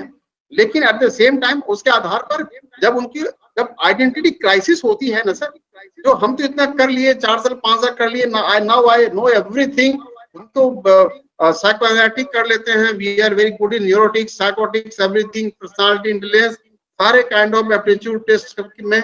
लेकिन वहां पर जब उनकी आइडेंटिटी जो है ना, जब एसोसिएशन ऑफ क्लिनिकल साइकोलॉजिस्ट की बात करें, एसोसिएशन ऑफ बिहार साइकोलॉजिस्ट की बात करें, सर्टिफाइड साइकोलॉजिस्ट की बात करें, तो वहां पर कहीं ना कहीं वहां पर वो पीछे आ जाते हैं सर। एक आइडेंटिटी क्राइसिस के चलते जो है वो कहीं ना कहीं इस प्रकार की बातें हैं, हाँ I am also certified, I am well trained this in that area. और ये इस कारण से हम भी कहना चाह रहे हैं, अभी अच्छा एक प्लेटफॉर्म है, सब सुन रहे होंगे, हम ये डिस्करेज नहीं करना चाहते हैं, आपने बहुत अच्छा किया, लेकिन अभी भी वक्त है, अभी भी वक्त है। तो आप RCI के छोटे से 1 साल का भी कोर्स करके अपने आप को ट्रैक पर ले आए, मेन स्ट्रीमिंग में आ जाए। और जब उनसे पूछता हूँ आपने ये कोर्स क्यों नहीं किया, why you have wasted 2 or 3 years time in also in clinic this and that, तो सर पता नहीं, किसी ने बताया नहीं, अब तो बहुत पैसे लग गए, 3 लाख दे दिया मास्टर्स के लिए, इतने साल पढ़ गए, इसके बाद हमने ये डॉक्टर के साथ काम किया, अब क्या करें, कहीं हाँ अप्लाई करते तो हमारे जॉब एकेडमिक क्वालिफिकेशन कुछ और है, जॉब प्रोफाइल कुछ और है, मिसमैच हो रही है, दिस एंड दैट। लेकिन हम यही कहना चाह रहे हैं, अभी भी उनके पास वक्त है, और RCI चलिए हम इसके बारे में, हमारे पास पूरे डाटा है सर, 2,68,00,000 बच्चों डिजेबल्ड पॉपुलेशन के साथ काम करना है, जिसमें बहुत सारी हमें मेंटल हेल्थ प्रोफेशनल्स की, साइकोलॉजिस्ट की आवश्यकता है, और हमारे पास उसका कुछ भी जितनी हमारी डिमांड है उस हिसाब से हम सप्लाई नहीं पूरी कर। हमारे HRD का जो डाटा है सर, अगर मैं डॉक्टर मलिक आपको अपडेट कर दूं, हमारे पास अंडर सेक्शन RCI एक्ट 1992 में रजिस्ट्रेशन का मैंडेट है, जो सर्टिफिकेशन देते हैं हमारे 16 कैटेगरी ऑफ प्रोफेशनल्स को, अभी 1,50,000 के आसपास रजिस्टर्ड सर्टिफाइड रिहैब प्रोफेशनल्स हैं। अभी ये नहीं कह सकते ये वो हैं जिन्होंने रजिस्ट्रेशन करवाया हुआ है, बहुत सारे वैसे हैं जिन्होंने रजिस्ट्रेशन नहीं करवाया होगा। तो कम से कम हम 2 लाख मान ले, 2.5 लाख मान ले, लेकिन इसका मीनिंग ये नहीं है, हमारी रिक्वायरमेंट तो मच कम से कम अगर हम 1:10 का रेशियो देखें, हम 1:20 का देखें, इट विल गो बियॉन्ड, मतलब कि करीब 25 से 30 लाख जाएगी सर। ये तो हमारे पास कुछ भी नहीं है, और ये अगर हम 2 करोड़ का 1:10 का रेशियो देखेंगे तब it will rich like anything, और हमारे पास कुछ भी नहीं है। और हर एक 5 ईयर्स के बाद अभी भी हमारी जो, जब भी हम अपने आरसी की रोड मैप की बात करते हैं, हमें क्या करना है, तो हम एक डाटा को एनालाइज करते हैं। हमारी रिक्वायरमेंट है, हमारे हर एक 5 साल के बाद नेक्स्ट 5 ईयर्स में हमारे क्लिनिकल साइकोलॉजिस्ट प्रोफेसर की कितनी आवश्यकता है, ऑडियोलॉजिस्ट की कितनी आवश्यकता है, ये हम डाटा एनालाइज करते हैं, उसी हिसाब से प्लानिंग भी करते हैं। लेकिन एट द सेम टाइम कहीं न कहीं ये जो है चीजें, मतलब कि वो, क्योंकि आपने कहा ना, हमारा फील्ड भी वैसा है जहाँ पे सरकार को, पब्लिक को, सबको ज्यादा फोकस करने की आवश्यकता है। अभी सब लोग अच्छे बच्चे चले जाते हैं आईटी सेक्टर की ओर, जहाँ जॉब मार्केट है, जहाँ पैसा है। हमारी ओर सर बहुत कम बच्चे आना चाहते हैं सर, ये तो। लेकिन इसके पहले लेकिन इसका मीनिंग ये नहीं है, और हम जॉब मार्केट क्रिएट करेंगे, हमारे पास भी अच्छे होंगे, और अल्टीमेटली हमारा डिजेबिलिटी फील्ड का भी भला होगा सर ये। और डॉक्टर मलिक, हम एक कहना चाह रहे हैं, जो नेक्स्ट मीटिंग अगर हमारी कुछ एकेडमिक काउंसिल की होती है, आर्थिक एक्सपर्ट्स कमेटी की होती है, तो मैं गुजारिश करूंगा, चूंकि आज रजिस्ट्रार ये holding very important position in the university, तो मैं चाहूंगा कि एक बार आप भी हमारे यहाँ आए, और आप, चूंकि यूनिवर्सिटी के साथ ही बहुत सारे प्रॉब्लम इश्यू होते हैं। संस्थाएं क्या बोलती हैं, ट्रेनिंग कॉलेज क्या बोलती हैं, सरकारी की गैर सरकारी प्राइवेट संस्थाएं हमारे पास 85% है, वो क्या बोलते हैं, हमारे तो दो माई बाप हैं। एक तो उनको बोलते हैं आरसीए से लो, और आरसीए देती है तो कहती है यूनिवर्सिटी से लो, यूनिवर्सिटी देती है तो कहती देती एक साल बाद आरसीए की एप्लीकेशन अप्रूवल लॉस हो जाती है, और वो नहीं देती है, ये देती है, तो वो इस तरह करके कहीं न कहीं टेक्निकल इश्यूज आते हैं। हम ये भी चाहते हैं, क्योंकि आप यहाँ पर अम्बेडकर यूनिवर्सिटी में है, और तो ऑर्गेनाइजेशन जो कहीं न कहीं सपोर्ट करने की आवश्यकता है सर, वो तो अपने गाइडलाइंस में थोड़ी सी भी हमें इसे कहीं ना कहीं हमें लीनियंसी देखनी होगी, कहाँ पर इसको हम कर सकते हैं, अपने नॉर्म्स को कहाँ रिलैक्स कर सकते हैं। क्योंकि हमारा सर फील्ड वैसा नहीं है, जो देखिए सर बीएड कॉलेज में 150-200 सीट देते हैं, हम देते हैं 25 सीट देते हैं, और यूनिवर्सिटी के मैंडेट वो वही मैंडेट है जो 200 वाले मैंडेट है। नतीजा क्या, अच्छे ऑर्गेनाइजेशन नहीं आ पाते, जो चाहते हैं वो नहीं आ पाते हैं। तो कहीं ना कहीं आप लोग को भी सपोर्ट की आवश्यकता होती है। हम आपसे भी रिक्वेस्ट करेंगे, नेक्स्ट कमेटी मीटिंग में हम आपके एक्सपर्टाइज को भी हम उम्मीद करेंगे। मेरा सौभाग्य है सर, और मैं यहाँ पे डॉक्टर सुबोध कुमार की बात में एक चीज और ऐड करना चाहूंगा। बहुत सरल तरीके से डॉक्टर साहब ने समझाया, लेकिन मैं यहाँ जितने हमारे शिक्षाविद हैं, जितने हमारे प्रोफेसर डॉक्टर यादव हैं, जैसे उन्होंने बताया सेंट्रल यूनिवर्सिटी ऑफ हरियाणा के, तो और भी लोग होंगे जो आज हम लोग यहाँ जुड़े होंगे। हम सबको भी अपना माइंडसेट चेंज करना है, as a teacher, as a faculty, as an educator. जब मैं अगर कोई एमए प्रोग्राम पढ़ा रहे हैं हम, या मैं डीन हूँ किसी यूनिवर्सिटी स्कूल का, या मैं किसी स्कूल का किसी यूनिवर्सिटी का वाइस चांसलर है, हम सबको भी अपना माइंडसेट चेंज करना है। वो जमाना गया कि मेरी फील्ड जो है अपने में ही एक स्पेशलाइज्ड है। अब तो आपका इंटरडिसिप्लिनरी रोल है जो बहुत इंपॉर्टेंट है, हर एक एस्पेक्ट इज वेरी इंपॉर्टेंट। और जो डॉक्टर सुबोध कुमार जी ने बोला, ये जो अगर हमको जितना नंबर रिक्वायर्ड है, देखिए जॉब मार्केट तो हम ही क्रिएट कर पाएंगे जब हम अपने कोर्सेज के अंदर में इसको इंड्यूस करेंगे, जब हम इसको इसके साथ इसको जोड़ेंगे, इंटीग्रेट करेंगे। अब अगर एमए साइकोलॉजी वाले को 4 क्रेडिट करके एक सर्टिफिकेट भी अगर आरसीआई का मिल जाता है, तो वो अपने आप को सर्टिफाइड कह सकता है। तो सोचिए कैसे उसकी मार्केट वैल्यू, उसकी जॉब प्रोस्पेक्ट बढ़ बिल्कुल सही कहा आपने। All very important aspect doctor Subodh Kumar ji has told us, and definitely साहब, मैं अपनी यूनिवर्सिटी में तो अपनी जितनी स्टैट्यूटरी बॉडीज है उसके अंदर में ये मैं बिल्कुल जाके कल से ही मैं अपने वाइस चांसलर मैडम को बोलना शुरू कर देता हूँ। बहुत ओपन माइंडेड है, बहुत सुलझी हुई हैं और बहुत इनोवेटिव हैं, और शीघ्र ही हो सकता है कि हम आप लोगों को इनवाइट करें कि साहब हमारी यूनिवर्सिटी में आइए और हमें और मार्गदर्शन दीजिए किस प्रकार से हम इस तरीके इस चीजों को हम आगे ले जा सकते हैं। तो this is what is known as inclusion, जहां पे आप सारे चीजों को इंक्लूड करके आप और बेटर प्रोस्पेक्टिव और बेटर लीगैलिटी से आप चीजों को दे सकते हैं। Really commendable sir, thank you very much doctor Subodh. आज बहुत अच्छा मेरे को पता ज्ञान मिला, और मेरे ख्याल से जितने हमारे और भी साथी सारे जो हमारे सुन रहे होंगे और जो हमारे इस वेबिनार को देख रहे होंगे, तो बहुत अधिकतम चीजें बहुत क्लैरिटी से आज हम लोगों को डॉक्टर सुकुमार से, डॉक्टर सुबोध से, मुकेश जी रियली कमेंडेबल। आज आपने इस कोविड-19 का जो आज सैटरडे का दिन है, आज बहुत कामयाब दिन आपने बना दिया हम लोगों का। सर मैं एक बात कहना चाहूंगा, प्रोफेसर यादव भी हमारे कलीग ही रह चुके हैं, और इनको मैं आज नहीं ऑलमोस्ट 20 ईयर से जानता हूं। हम एक दूसरे को जानते हैं, और वो प्रिंसिपल हुआ करते थे गवर्नमेंट कॉलेज भिवानी में, अभी यूनिवर्सिटी में है, और वहाँ PG diploma rehab psychology course हमने ही खुलवाया था, जो ये उस डिपार्टमेंट में। और हमेशा हम ये रिक्वेस्ट करेंगे, जो खासकर आपके माध्यम से डॉक्टर साहब से, क्या यूनिवर्सिटी के एफिलिएशन का बहुत इश्यू होता होगा, तो कम से कम यूनिवर्सिटी में जो एकेडमिक हेड है, डीन है साइकोलॉजी के, वो कम से कम बच्चों को ये अवेयरनेस पैदा करे बच्चों में, देखो इसके करने के बाद ये भी हो सकता है, तुम्हारी जॉब रिक्वायरमेंट यहाँ पर भी है, ये बेसिक चीज भी वो बता सकते हैं। जैसे प्रोफेसर यादव भी इस काम को करते रहे हैं, मास्टर्स करने के बाद वो बोलते थे मास्टर्स करने से कोई फायदा है कि नहीं है, अगर you are a graduate in psychology तो आप पीजी डिप्लोमा इन साइकोलॉजी कर लो, कम से कम जॉब मार्केट तुम्हारे लिए तो है। तो ये इस प्रकार का वो रोल करते, आरसीए के लिए वो सपोर्ट करते रहे हैं, ऐसा नहीं है सर। और नहीं सर, ये बहुत अच्छी चीज है कि इसकी जो आज आपने जो बोली ना, बहुत कम लोग हैं सर अभी जो अभी इस तरीके से प्रोफेसर यादव जैसे या आप या बहुत और भी लोग जो कार्य करते आए हैं, लेकिन आज अभी भी हमें अपना माइंडसेट चेंज करना है, हमें अपने डोमेन से निकलना पड़ेगा। अब वो टाइम समय नहीं है कि हम अपने डोमेन में बैठे रहें और हम आर्म चेयर बने रहें कि हमारा सब्जेक्ट साइकोलॉजी का यही दायरा है। साइकोलॉजी किस प्रकार, मैं तो साइकोलॉजी क्यों सर, मैं तो ये बोलना चाहूंगा डॉक्टर साहब, सोशियोलॉजी, एंथ्रोपोलॉजी, जब आप ट्राइबल्स के अंदर में जाते हैं, एक एंथ्रोपोलॉजिस्ट को अगर आप सर्टिफाइड बना देंगे, उसको एजुकेटर बना देंगे आपका आरसीआई से, तो वो जो वहां का जो स्कूल है वहां पे तो अब वहां स्पेशल नीड वाला स्टूडेंट चाइल्ड तो आता ही नहीं है, वहां आइडेंटिफाइड ही नहीं होता, तो उसको आइडेंटिफाई करना भी कितना इंपॉर्टेंट रोल है।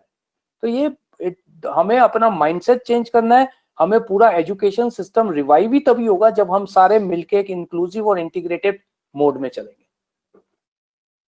सर बिल्कुल सही कहा सर, थैंक यू सर।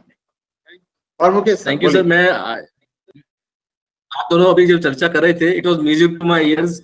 मुझे लग रहा था कि आप बोलते जाएं, बात करते जाएं, बहुत अच्छी अच्छी चीजें बात निकल सीखने को मिल रहा है आज, और शायद it was a very productive day. और हालांकि चर्चा ये थी कि किस प्रकार उद्देश्य था कुछ ना कुछ स्पेशल चिल्ड्रन की तरफ फोकस में, लेकिन जो हमारा टॉपिक था careers in special education and for counsellors, वो भी बहुत अच्छा तरह से निकल के आया। और जिस प्रकार से बहुत सब लोग जो क्वेश्चंस आंसर्स हुए हैं, काफी लोगों ने धन्यवाद बोला डॉक्टर सुबोध कुमार जी को, डॉक्टर नितिन मलिक को, कि हमारे पास जो मैसेज आ रहे हैं, आपके भी नीचे आप देख रहे हैं आपके क्वेश्चन पैनल में, सर आपके नितिन मलिक जी, आपके डॉक्टर सुबोध जी, आपके नीचे आ रहे हैं क्वेश्चंस, इसमें कुछ लोगों ने धन्यवाद भी किया है। तो उसमें क्वेश्चन पैनल में ये भी क्वेश्चंस आ रहे हैं कि जो डॉक्टर सुबोध जी ने कहा उसके हम डिस्कस निकाल सकते हैं कि आप सिस्टम का पार्ट बनिए, आरसीआई का पार्ट बनिए, चाहे 1 साल का कोर्स करिए, 2 साल का कोर्स करिए, चाहे डिप्लोमा हो, चाहे बीएड हो, चाहे एमएड हो, चाहे पीजीडीआरपी हो, चाहे क्लिनिकल साइकोलॉजी हो। ये क्वेश्चन बहुत अच्छा था, लेकिन उसका भी जवाब आपने दे दिया डॉक्टर साहब ने कि एनसीटी इतनी स्पीड से चल रही है तो आरसीआई इतना स्लो क्यों चल रही है। तो सवाल सर हम ये कहना चाहेंगे, जो जी ऑरेंज को एप्पल से कंपैरिजन मत कीजिए सर। सबसे बड़ी बात, हम जिस फील्ड में हम एक इस क्षेत्र में काम कर रहे हैं, जिस क्षेत्र में पूरे सबकी भागीदारी होनी चाहिए, ये हमारा नेगलेक्टेड एरिया है सर ये, और नेगलेक्टेड एरिया होके चलते ही लोग यहाँ अच्छे लोग नहीं आना चाहते हैं। गवर्नमेंट का भी ध्यान मोरलेस, मैं गवर्नमेंट पर लेकिन मोरलेस कहीं ना कहीं गवर्नमेंट भी एम्प्लॉयमेंट को जनरेट नहीं कर पा रही है। अभी जैसे कि हमारी मिनिस्ट्री जब से सेक्रेटरी मैडम ने चार्ज लिया है, मैं बता रहा हूँ, एक सेक्रेटरी जो हमारी मैडम है, चेयरपर्सन आरसी ऑल्सो शकुंतला डोले गैमली मैडम, उन्होंने ये कहा कभी पूरे भारतवर्ष में जॉब मार्केट कैसे क्रिएट किया जाए, ये कहीं ना कहीं इनकी रिस्पॉन्सिबिलिटीज है।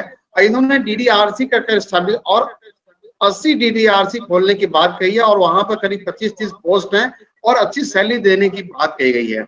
उनका फोकस ये है, आज के दिन में हम हाई प्रोफाइल कोर्सेज हैं, एमफिल क्लिनिकल साइकोलॉजी तो है, बहुत अच्छे हैं, बहुत एक्सपेंसिव कोर्स है, ऐसा ये लोग करते हैं, सीट कम है उसको। लेकिन अभी जो वो कह रही है, उनका ये कहना जो अभी बात आई है, तो सब आज के दिन में धीरे धीरे केयर गिवर्स की बहुत डिमांड बढ़ने जा रही है सर। केयर गिवर्स कोर्स की बहुत डिमांड बढ़ने जा रही है, क्योंकि आप पेरेंट्स को भी, चाइल्ड है उनके लिए भी, की बात करें, एक एज के बाद सबको ना जिस प्रकार का एक हम न्यूक्लियर फैमिली के उभर रहे हैं, वहां पर भी केयर गिवर्स की बात हो रही है सर। तो इस पर भी हम लोग मतलब की फोकस कर रहे हैं और कोशिश कर रहे हैं इस केयर गिवर कोर्स को कैसे रिवाइव किया जाए, और खासकर इसमें community based inclusive development programme जो CBID है, हमारा कोर्स 1 साल का मिनिमम सर्टिफिकेट कोर्स है स्पेशल, जो अभी हम लोगों ने गवर्नमेंट ऑफ इंडिया और गवर्नमेंट ऑफ ऑस्ट्रेलिया के साथ MOU साइन हुआ इसमें कि CBID कोर्स जो 6 महीने का उसमें हम काम कर रहे हैं और उम्मीद है ये कोर्स जल्दी ही जुलाई में या जुलाई अगस्त तक के लॉन्च हो जाएगा भारतवर्ष में, क्योंकि ये अप्रैल में लॉन्च होना था, कोविड आने के चलते इसकी स्पीड कम हो गई। ऑलमोस्ट फाइनलाइजेशन हो गया है सब। एक मेगा ड्रीम प्रोजेक्ट है हमारी मिनिस्ट्री RCA का, तो इस पर भी ग्रासरूट लेवल पर फ्रंटलाइन वर्कर जो है वो CBID वर्कर ही होते हैं, जो पहले CBR वर्कर कहलाते थे, अभी लेकिन इनको हम community based inclusive development worker की नाम से जानते हैं। और उनकी आवश्यकता है पेरेंट्स और कम्युनिटी के बीच में एक वही है जो मतलब कि वो एक मेन वक्ता की तरह जिसको और मेन पर्संस की कोऑर्डिनेट कर सके, लाइजनिंग की तरह काम करेंगे और गवर्नमेंट के साथ में उसको भी प्रमोट करने जा रहे हैं पूरे भारतवर्ष में अभी इसी सत्र से। लेकिन देखते हैं इस पर मोड ऑफ इम्प्लीमेंटेशन, पहले चूंकि वो फेस मोड में था, अचानक हमें ट्रांजेक्ट करना पड़ेगा डिफरेंट, इसके बारे में सोचना है। ये सब चीजें जो है इसमें धीरे धीरे सर पहले की अपेक्षा, एक बात मैं कहना चाहूंगा डॉक्टर मलिक, आप भी हैं यहाँ पर, जो 1992 के पहले इस फील्ड में कोई ऐसा RCA फील्ड में काम हो रहा था, लेकिन इंस्टीट्यूशन नहीं थी, एक इनका एक प्लेटफॉर्म नहीं था। जब ये स्टैच्यू बनी 1992 में RCA एक्ट, तो एक अम्ब्रेला बना और सारे कैटेगरीज हमारे पास आए RCA एक्ट के अंतर्गत में, और तब से इस फील्ड में काम होना शुरू हुआ है। और आज भी देखेंगे बेहतर तरीके से काम हो रहा है। हमारी पूरे देश भर में 750 ट्रेनिंग कॉलेज के आसपास है, करीब 1400-1500 बैचेस कोर्स चला रही है, डिफरेंट कोर्सेज। ऑफ कोर्स उसमें यूनिवर्सिटी डिपार्टमेंट भी है, नेशनल इंस्टीट्यूट्स भी हैं, प्राइवेट ऑर्गेनाइजेशंस भी हैं, लेकिन 80% पार्टिसिपेशन जो है हमारी जो प्राइवेट ऑर्गेनाइजेशंस का है, और उनका कंट्रीब्यूशन इस प्रकार की ह्यूमन रिसोर्स डेवलपमेंट को में अपना कंट्रीब्यूशन दे रहे हैं। ये तो ये धीरे धीरे ग्रो कर रहा है। हम देखेंगे तो ये हमने 10 साल पहले क्या था, अभी हम क्या है, 5 साल बाद क्या होगा, ये काफी परिवर्तन आ रहा है सर ये, और धीरे धीरे जागरूकता हो रही है, गवर्नमेंट पॉलिसी प्लानिंग चेंज कर रही है गवर्नमेंट एक। और जब से देखिए पहले मिनिस्ट्री ऑफ सोशल जस्टिस हुआ करते थे, बाद में 2 डिपार्टमेंट को बाइफरकेट किया गया, department of empowerment of persons with disability, और फोकस्ड है, ये डेडिकेटेड डिपार्टमेंट है। इस कारण से काम बहुत तेजी से हो रहा है सर। कल आपने देखा होगा सर, मैं मुकेश जी को हमने कल एक शेयर किया टाइम्स ऑफ इंडिया का, जिसमें टाइम्स ऑफ इंडिया का एक आर्टिकल आया था। ये आर्टिकल में लिखा हुआ है, जो government to groom rehab professionals with PWD as a COVID warrior, Times of India के आर्टिकल आया हुआ है इसमें, और उसने पूरे RCA और डिपार्टमेंट को बहुत उन्होंने एक्नॉलेज किया है। उन्होंने कहा इस कोविड वॉरियर में कैसे 1.5 लाख प्रोफेशनल्स को कैसे WHO के ऑनलाइन कोर्स को करने के बाद आप कैसे उनको सर्टिफाई करेंगे, मोटिवेट करेंगे, और फर्दर कैसे फील्ड में जब के साथ कम्युनिटी में काम करें, और एज ए कोविड वॉरियर को कैसे इम्प्लीमेंट करेंगे, अपना रोल उनका भी चेंज होगा, वहाँ सिनारियो चेंज होगा सर। ये सब कहीं ना कहीं नई चीजें हो रही है सर, और ये उम्मीद करते हैं जो हमारे ये धीरे धीरे डिपार्टमेंट, हम NCT के साथ तुलना नहीं करें सर, हम हैं, वो हैं। राजा चाहे छोटे देश का हो या बड़े देश का, राजा तो राजा ही होता है सर। छोटा आइलैंड का राजा राजा ही कहलाता है, और बड़े देश का राजा राजा ही कहलाता है सर। ये इसलिए हम कंपैरिजन नहीं करेंगे, हम छोटे हैं, हमारे छोटे जरूर है। ये बात तो तय, आप राजा हैं, राजा सदैव रहे। और राजा देखिए, हम बड़े पे विश्वास नहीं करते, हम बढ़िया पे विश्वास करते हैं। तो हमारा काम बड़ा हो ना हो, बढ़िया जरूर है, तो हमें हमें बढ़िया बनना है, बड़ा नहीं बनना है। तो RCA बढ़िया है और हम उसमें बढ़िया हैं। यही हमारा आज के जो सारांश करें आज के डिस्कशन की, जो कि बहुत ही बेबाक तरीके से आज हमने कंपनी सेक्रेटरी को देखा, और बहुत हमारे जो रजिस्ट्रार नितिन मलिक जी अम्बेडकर यूनिवर्सिटी, उन्होंने जो आज अपने बहुत ही out of the box thought process लेकर आए, और डॉक्टर सुकुमार जी जो सक्षम ग्रासरूट लेवल, और जो हमारे तमाम जो श्रोता हैं जो देख पा रहे हैं हमें from as counsellors, as special educators, मैं सबका धन्यवाद करना चाहूंगा। आप लोगों का धन्यवाद आ रहा है, और आप लोग कि हमने सीखा है, समझा है। We would just want you to answer the and respond to the survey and poll which is available in the webinar। आप जाते हैं इससे पहले एक बार फॉलो सर्वे जरूर आंसर करके जाइएगा, और कुछ हमारी कुछ वीडियोस और कुछ हम पोस्टर शेयर करेंगे आपको थ्रू ईमेल्स, आपका सर्टिफिकेट ऑफ पार्टिसिपेशन आपको ईमेल द्वारा आ जाएगा। और अब समय वो आ गया है जो हमारे जो महान जो अनुभव हमारे साथ जुड़े हैं, मैं उनका धन्यवाद कर सकूं। बस शब्द नहीं है सर आप लोगों का धन्यवाद करने के लिए। आप लोगों ने अपने आज छुट्टी के दिन समय निकाला। कई बार आप हम समय लेते हैं, कई बार लगता है कि हम इतना समय लेते हैं, लेकिन जब हम देखते हैं जिस प्रकार से आप जुड़ते हैं और जिस हिसाब से मानस आपका जुड़ा हुआ है हमसे इस फील्ड में, और जैसे नितिन जी कहते हैं कि ये केवल एक जॉब नहीं है, ये एक जीवन शैली है। तो हम निरंतर रूप से डॉक्टर सुबोध जी सीख रहे हैं कि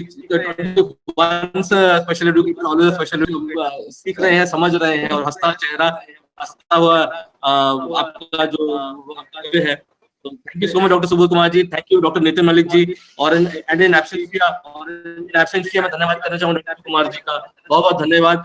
और आखिरी जाने से पहले दो शब्द, एक टिप्पणी आप last line message to the special educators and counsellors क्या देना चाहेंगे सर? आखिरी मैसेज, आखिरी कोई लाइन देना चाहेंगे सर हमारे स्पेशल एजुकेटर? डॉक्टर सुबोध जी आपको आखिरी लाइन देना चाहेंगे हमारे स्पेशल एजुकेटर्स को कोविड-19 में? हाँ, हम ये कहना चाहेंगे, जो हम अपने आप को पहली बात है कि किसी प्रकार से अपने किसी से कंपैरिजन नहीं करें। हम जिस फील्ड में हैं, जैसे हैं, हम बेहतर हैं बाकी से, हम ये कहना चाहेंगे। और अभी हमारी डिमांड, हमारी रिक्वायरमेंट, हमारी इम्पोर्टेंस बेहतर है बाकी से, ये हम कहना चाहेंगे। और जो अपनी जो इनके लिए आरसीआई हमेशा खड़ी है, एक प्लेटफॉर्म इनके फाइट, इनके राइट्स के लिए, इनके डेवलपमेंट के लिए, इनका अपग्रेडेशन के लिए आरसीआई हमेशा खड़ी है। चाहे जिस प्रकार भी वो हमें लिखते रहे, हमेशा साथ में रहे, और इन्हीं शुभकामनाओं के साथ हम कहेंगे और आप हमारे साथ ऐसे जुड़े रहिए। और कोई सवाल इस प्रकार का, कोई क्वेरीज भी है, आप मुकेश सर को भेज दीजिए, और आरसीआई संबंधित है आप उनको भेजिए, वो हमें भेज देते हैं, या डायरेक्टली भेज सकते हैं आप हमें, हम आपका जरूर जवाब देंगे। सो बहुत बहुत धन्यवाद आपको, और आपने मुझे ये अब मैं खाली यही बोलना चाहूंगा कि कठिन आने वाला समय भी हमें पता नहीं है कि आगे क्या होगा, कैसे चलेगा, लेकिन सब एकत्रित हैं, सब इकट्ठे हैं, और जो कार्य आप कर रहे हैं बहुत ही महत्वपूर्ण कार्य कर रहे हैं। और एक जो बहुत बड़ी बात आज जो यहाँ पे निकल के आई कि अगर आप एक भी दिव्यांग के साथ कनेक्ट होके अगर आप कुछ अपना योगदान कर सकते हैं तो उसे कृपया करिए, किसी भी प्रकार से, चाहे आपको लर्निंग मेथड देना हो या टीचिंग मेथड करना हो, चाहे आपको टेक्नोलॉजी के यूज से करनी हो, लेकिन अपना कार्य निरंतर करते रहिए। इतने महाअनुभव लोगों से आज हमारा सौभाग्य है कि हमारी आज मुलाकात हुई, चर्चा हुई, और मैं तो बहुत कुछ आज यहाँ से सीख के जा रहा हूँ। इतना सीख के जा रहा हूँ कि किस प्रकार से यूनिवर्सिटी के अंदर में एज एन एडमिनिस्ट्रेटर आज मेरे को और ज्ञान मिला डॉक्टर सुबोध कुमार से कि किस तरीके से legality of the degree and course curriculum, उसका कितना इंपॉर्टेंस है। जब बच्चा हमारे यहाँ से कोई डिग्री लेके जाता है, कोई स्टूडेंट अगर कोई डिग्री अर्न करके जाता है, तो उसकी सोसाइटी में एडेप्टेबिलिटी और उसकी सोसाइटी के अंदर में उसके की रिस्पॉन्सिबिलिटी का जो मापकरण है, जो उसका नापकरण है, वो लीगैलिटी मेयर्स पे कैसे हो सकता है। बहुत ही बढ़िया आज यहाँ पे वेबिनार रहा, और डॉक्टर सुकुमार जी से भी जो सीखने को मिला। मैं मुकेश जी आपको पुनः नमन कि आपने इतने महान अनुभवों को एकत्रित करके आज यहाँ पे एक इतनी सरल और इतने अच्छे तरीके से इस पूरे टॉपिक पे, इस इशू पे। और मैं एक चीज बोलना चाहूंगा, माफी चाहूंगा, जब हम एनसीटी और आरसीआई की बात कर रहे हैं तो आरसीआई ने पिछले, अगर हम 2 दशक देखते हैं, 2 दशक, मेरे को अच्छे से याद है 2009 में मैंने एफिलिएशन का कार्य में देख रहा था इंद्रप्रस्थ विश्वविद्यालय में, और बिल्कुल सही डॉक्टर सुबोध कुमार जी ने बोला, यूजीसी ने अपनी रेगुलेशन भेजी, एचआरडी ने रेगुलेशन का दिया, और यूनिवर्सिटी ग्रांट्स कमीशन ने रेगुलेशन दी, जिसके अंदर में आई एफिलिएशन की रेगुलेशन, जिसके अंदर अंतर्गत आपका आ गया कि आपको 1.5 एकड़ 2.5 एकड़ का लैंड होगा तभी आप एक कॉलेज को चला सकते हैं। लेकिन वो ये भूल गए वहां पे कि ये चीज जो है वो उन 100 के यूनिट या 150 के यूनिट या 300 के यूनिट बच्चों के लिए, ना कि जो आरसीआई 25 बच्चों का जो सैंक्शन करता है। तो मुकेश जी को याद है, हम लोगों ने, मुकेश जी उसी दौरान मेरे से मुलाकात की, और हम लोगों ने ये इस चीज को चेंज किया। वो जो आप डॉक्टर साहब जो बोल रहे हैं ना, डॉक्टर सुबोध कुमार जी, चेंज करना, वहां पे विश्वविद्यालयों का काम है कि उनको ये चीज यूजीसी के साथ टेकअप करना। हमने टेकअप किया, हम लोग गए एज ए इंद्रप्रस्थ यूनिवर्सिटी, हमने वहां पे बताया कि साहब ये गलत हुआ है, इसको आप अमेंड करिए, और अमेंडमेंट हुआ। और उसके बाद जब अमेंडमेंट हुआ उसमें ये हुआ rules will be followed in toto as per the norms of the statutory body. तो जब आरसीआई की जो स्टैट्यूटरी बॉडी के नॉर्म्स आ गए तब उसके अंदर में, अगर आपने देखा होगा कि पिछले एक दशक के अंदर में गुरु गोविंद सिंह इंद्रप्रस्थ यूनिवर्सिटी के साथ में अनेक कॉलेज आपके स्पेशल एजुकेशन के आए, और कितना समाज के अंदर में, बिल्कुल समाज के अंदर में उनका इतना योगदान रहा, और इतने सारे स्पेशल एजुकेटर निकले। तो जो मैं बात कर रहा था माइंडसेट की, वो माइंडसेट हमको यूनिवर्सिटीज में बैठे बैठे भी अपने को चेंज करना है। हम खाली स्टैट्यूटरी बॉडीज या ऊपर सरकार के प्रति नहीं देखें कि गवर्नमेंट में जो बैठे हैं या जो मिनिस्ट्री में बैठे हैं वही अगर कोई फ्लोट करेंगे तो हमको करना है। ये हमको भी सोचना है, चिंतन करना है, और उस चिंतन के अंदर समीक्षा करके हमको जो वहां ऊपर में बैठे हैं मिनिस्ट्री में उनको भी बताना है कि कहाँ पे क्या फिल इन द ब्लैंक्स है, जिसको पूर्ण करिए और जिससे कि हम कुछ अच्छा कार्य कर सके। तो यहाँ जितने आज उपस्थित हैं पुनः सबको बहुत बहुत धन्यवाद कि आपने इतना समय दिया, हम लोगों को सुना। देखिए आप लोग तो स्पेशलाइज्ड हैं, आप एजुकेटर हैं, आप लोग सब यहाँ लर्नेड हैं, लेकिन आपने हमें सुना, हमें मौका दिया आप लोगों के साथ बात करने का, और बड़ी इनफॉर्मल, इतना अच्छा लगा। It has been a very informal talks, informal discussion, और ये बहुत अच्छे रिजल्ट, खासतौर से मैं तो ये मान के चल रहा हूँ कि बहुत कुछ सीख के जा रहा हूँ आज, और आगे अगर इस सीख में से मैं कुछ कर पाया तो सोसाइटी के प्रति और मैं अब मेरे अपने कार्य के प्रति बहुत मैं अपनी वो निभा पाऊंगा। Thank you very much. Thank you sir, thank you so much, thank you, पुनः आपको धन्यवाद सर। जाते जाते हम आपको अपना एंथम, हमारा डॉक्टर एपीजे अब्दुल कलाम जी ने जो लॉन्च किया था डिसेबिलिटी एंथम, वो सबको हम शेयर कर देते हैं। धन्यवाद, थैंक यू सर। मुझे याद है 2013 का उस समय सर डॉक्टर एपीजे कलाम सर आए थे। डॉक्टर सुबोध जी, आप उसके पार्ट थे। धन्यवाद सर, आपको बहुत धन्यवाद सर, मुझे याद है। चलिए सर, धन्यवाद सर। आप लोग, ये छोटा सा पेशकश थी हमारी, और ये डॉक्टर सुबोध जी हमारे साथ थे, डॉक्टर कलाम साहब के साथ कुछ सुनहरी यादें। डॉक्टर कलाम साहब से डॉक्टर आप आए थे, और वो दिन आज भी याद है, डॉक्टर साहब ने उद्घाटन किया था और आप आए थे sir. Thank you so much. मुझे यादें ताजा हो गई, सोच रहा था बच्चे बड़े हो गए होंगे वो बच्चे बड़े हो गए होंगे, और बहुत याद, और लेकिन यकीन मानिए सब स्पेशल को मिस कर रहे हैं। बस भगवान से यही दुआ है कि जल्दी से पैंडेमिक खुले, स्पेशल स्कूल वापस चालू हो, बच्चे वापस स्कूल में आए। सब लोग मायूस हो गए हैं कि बच्चे हमारे घरों में बंद हैं, जल्दी से वापस आए और स्पेशल बच्चों से दोबारा मिलन हो सर हमारा, बस यही। और आज के समय आएगा जल्दी हम सब वापस आएंगे सर, फिर मेन स्ट्रीमिंग में आएंगे, उसी ट्रैक पे आएंगे सर, जल्दी आएंगे sir. Thank you sir, thank you so much, thank you, बहुत धन्यवाद सर, धन्यवाद, thank you, thank you, thank you doctor, thank you.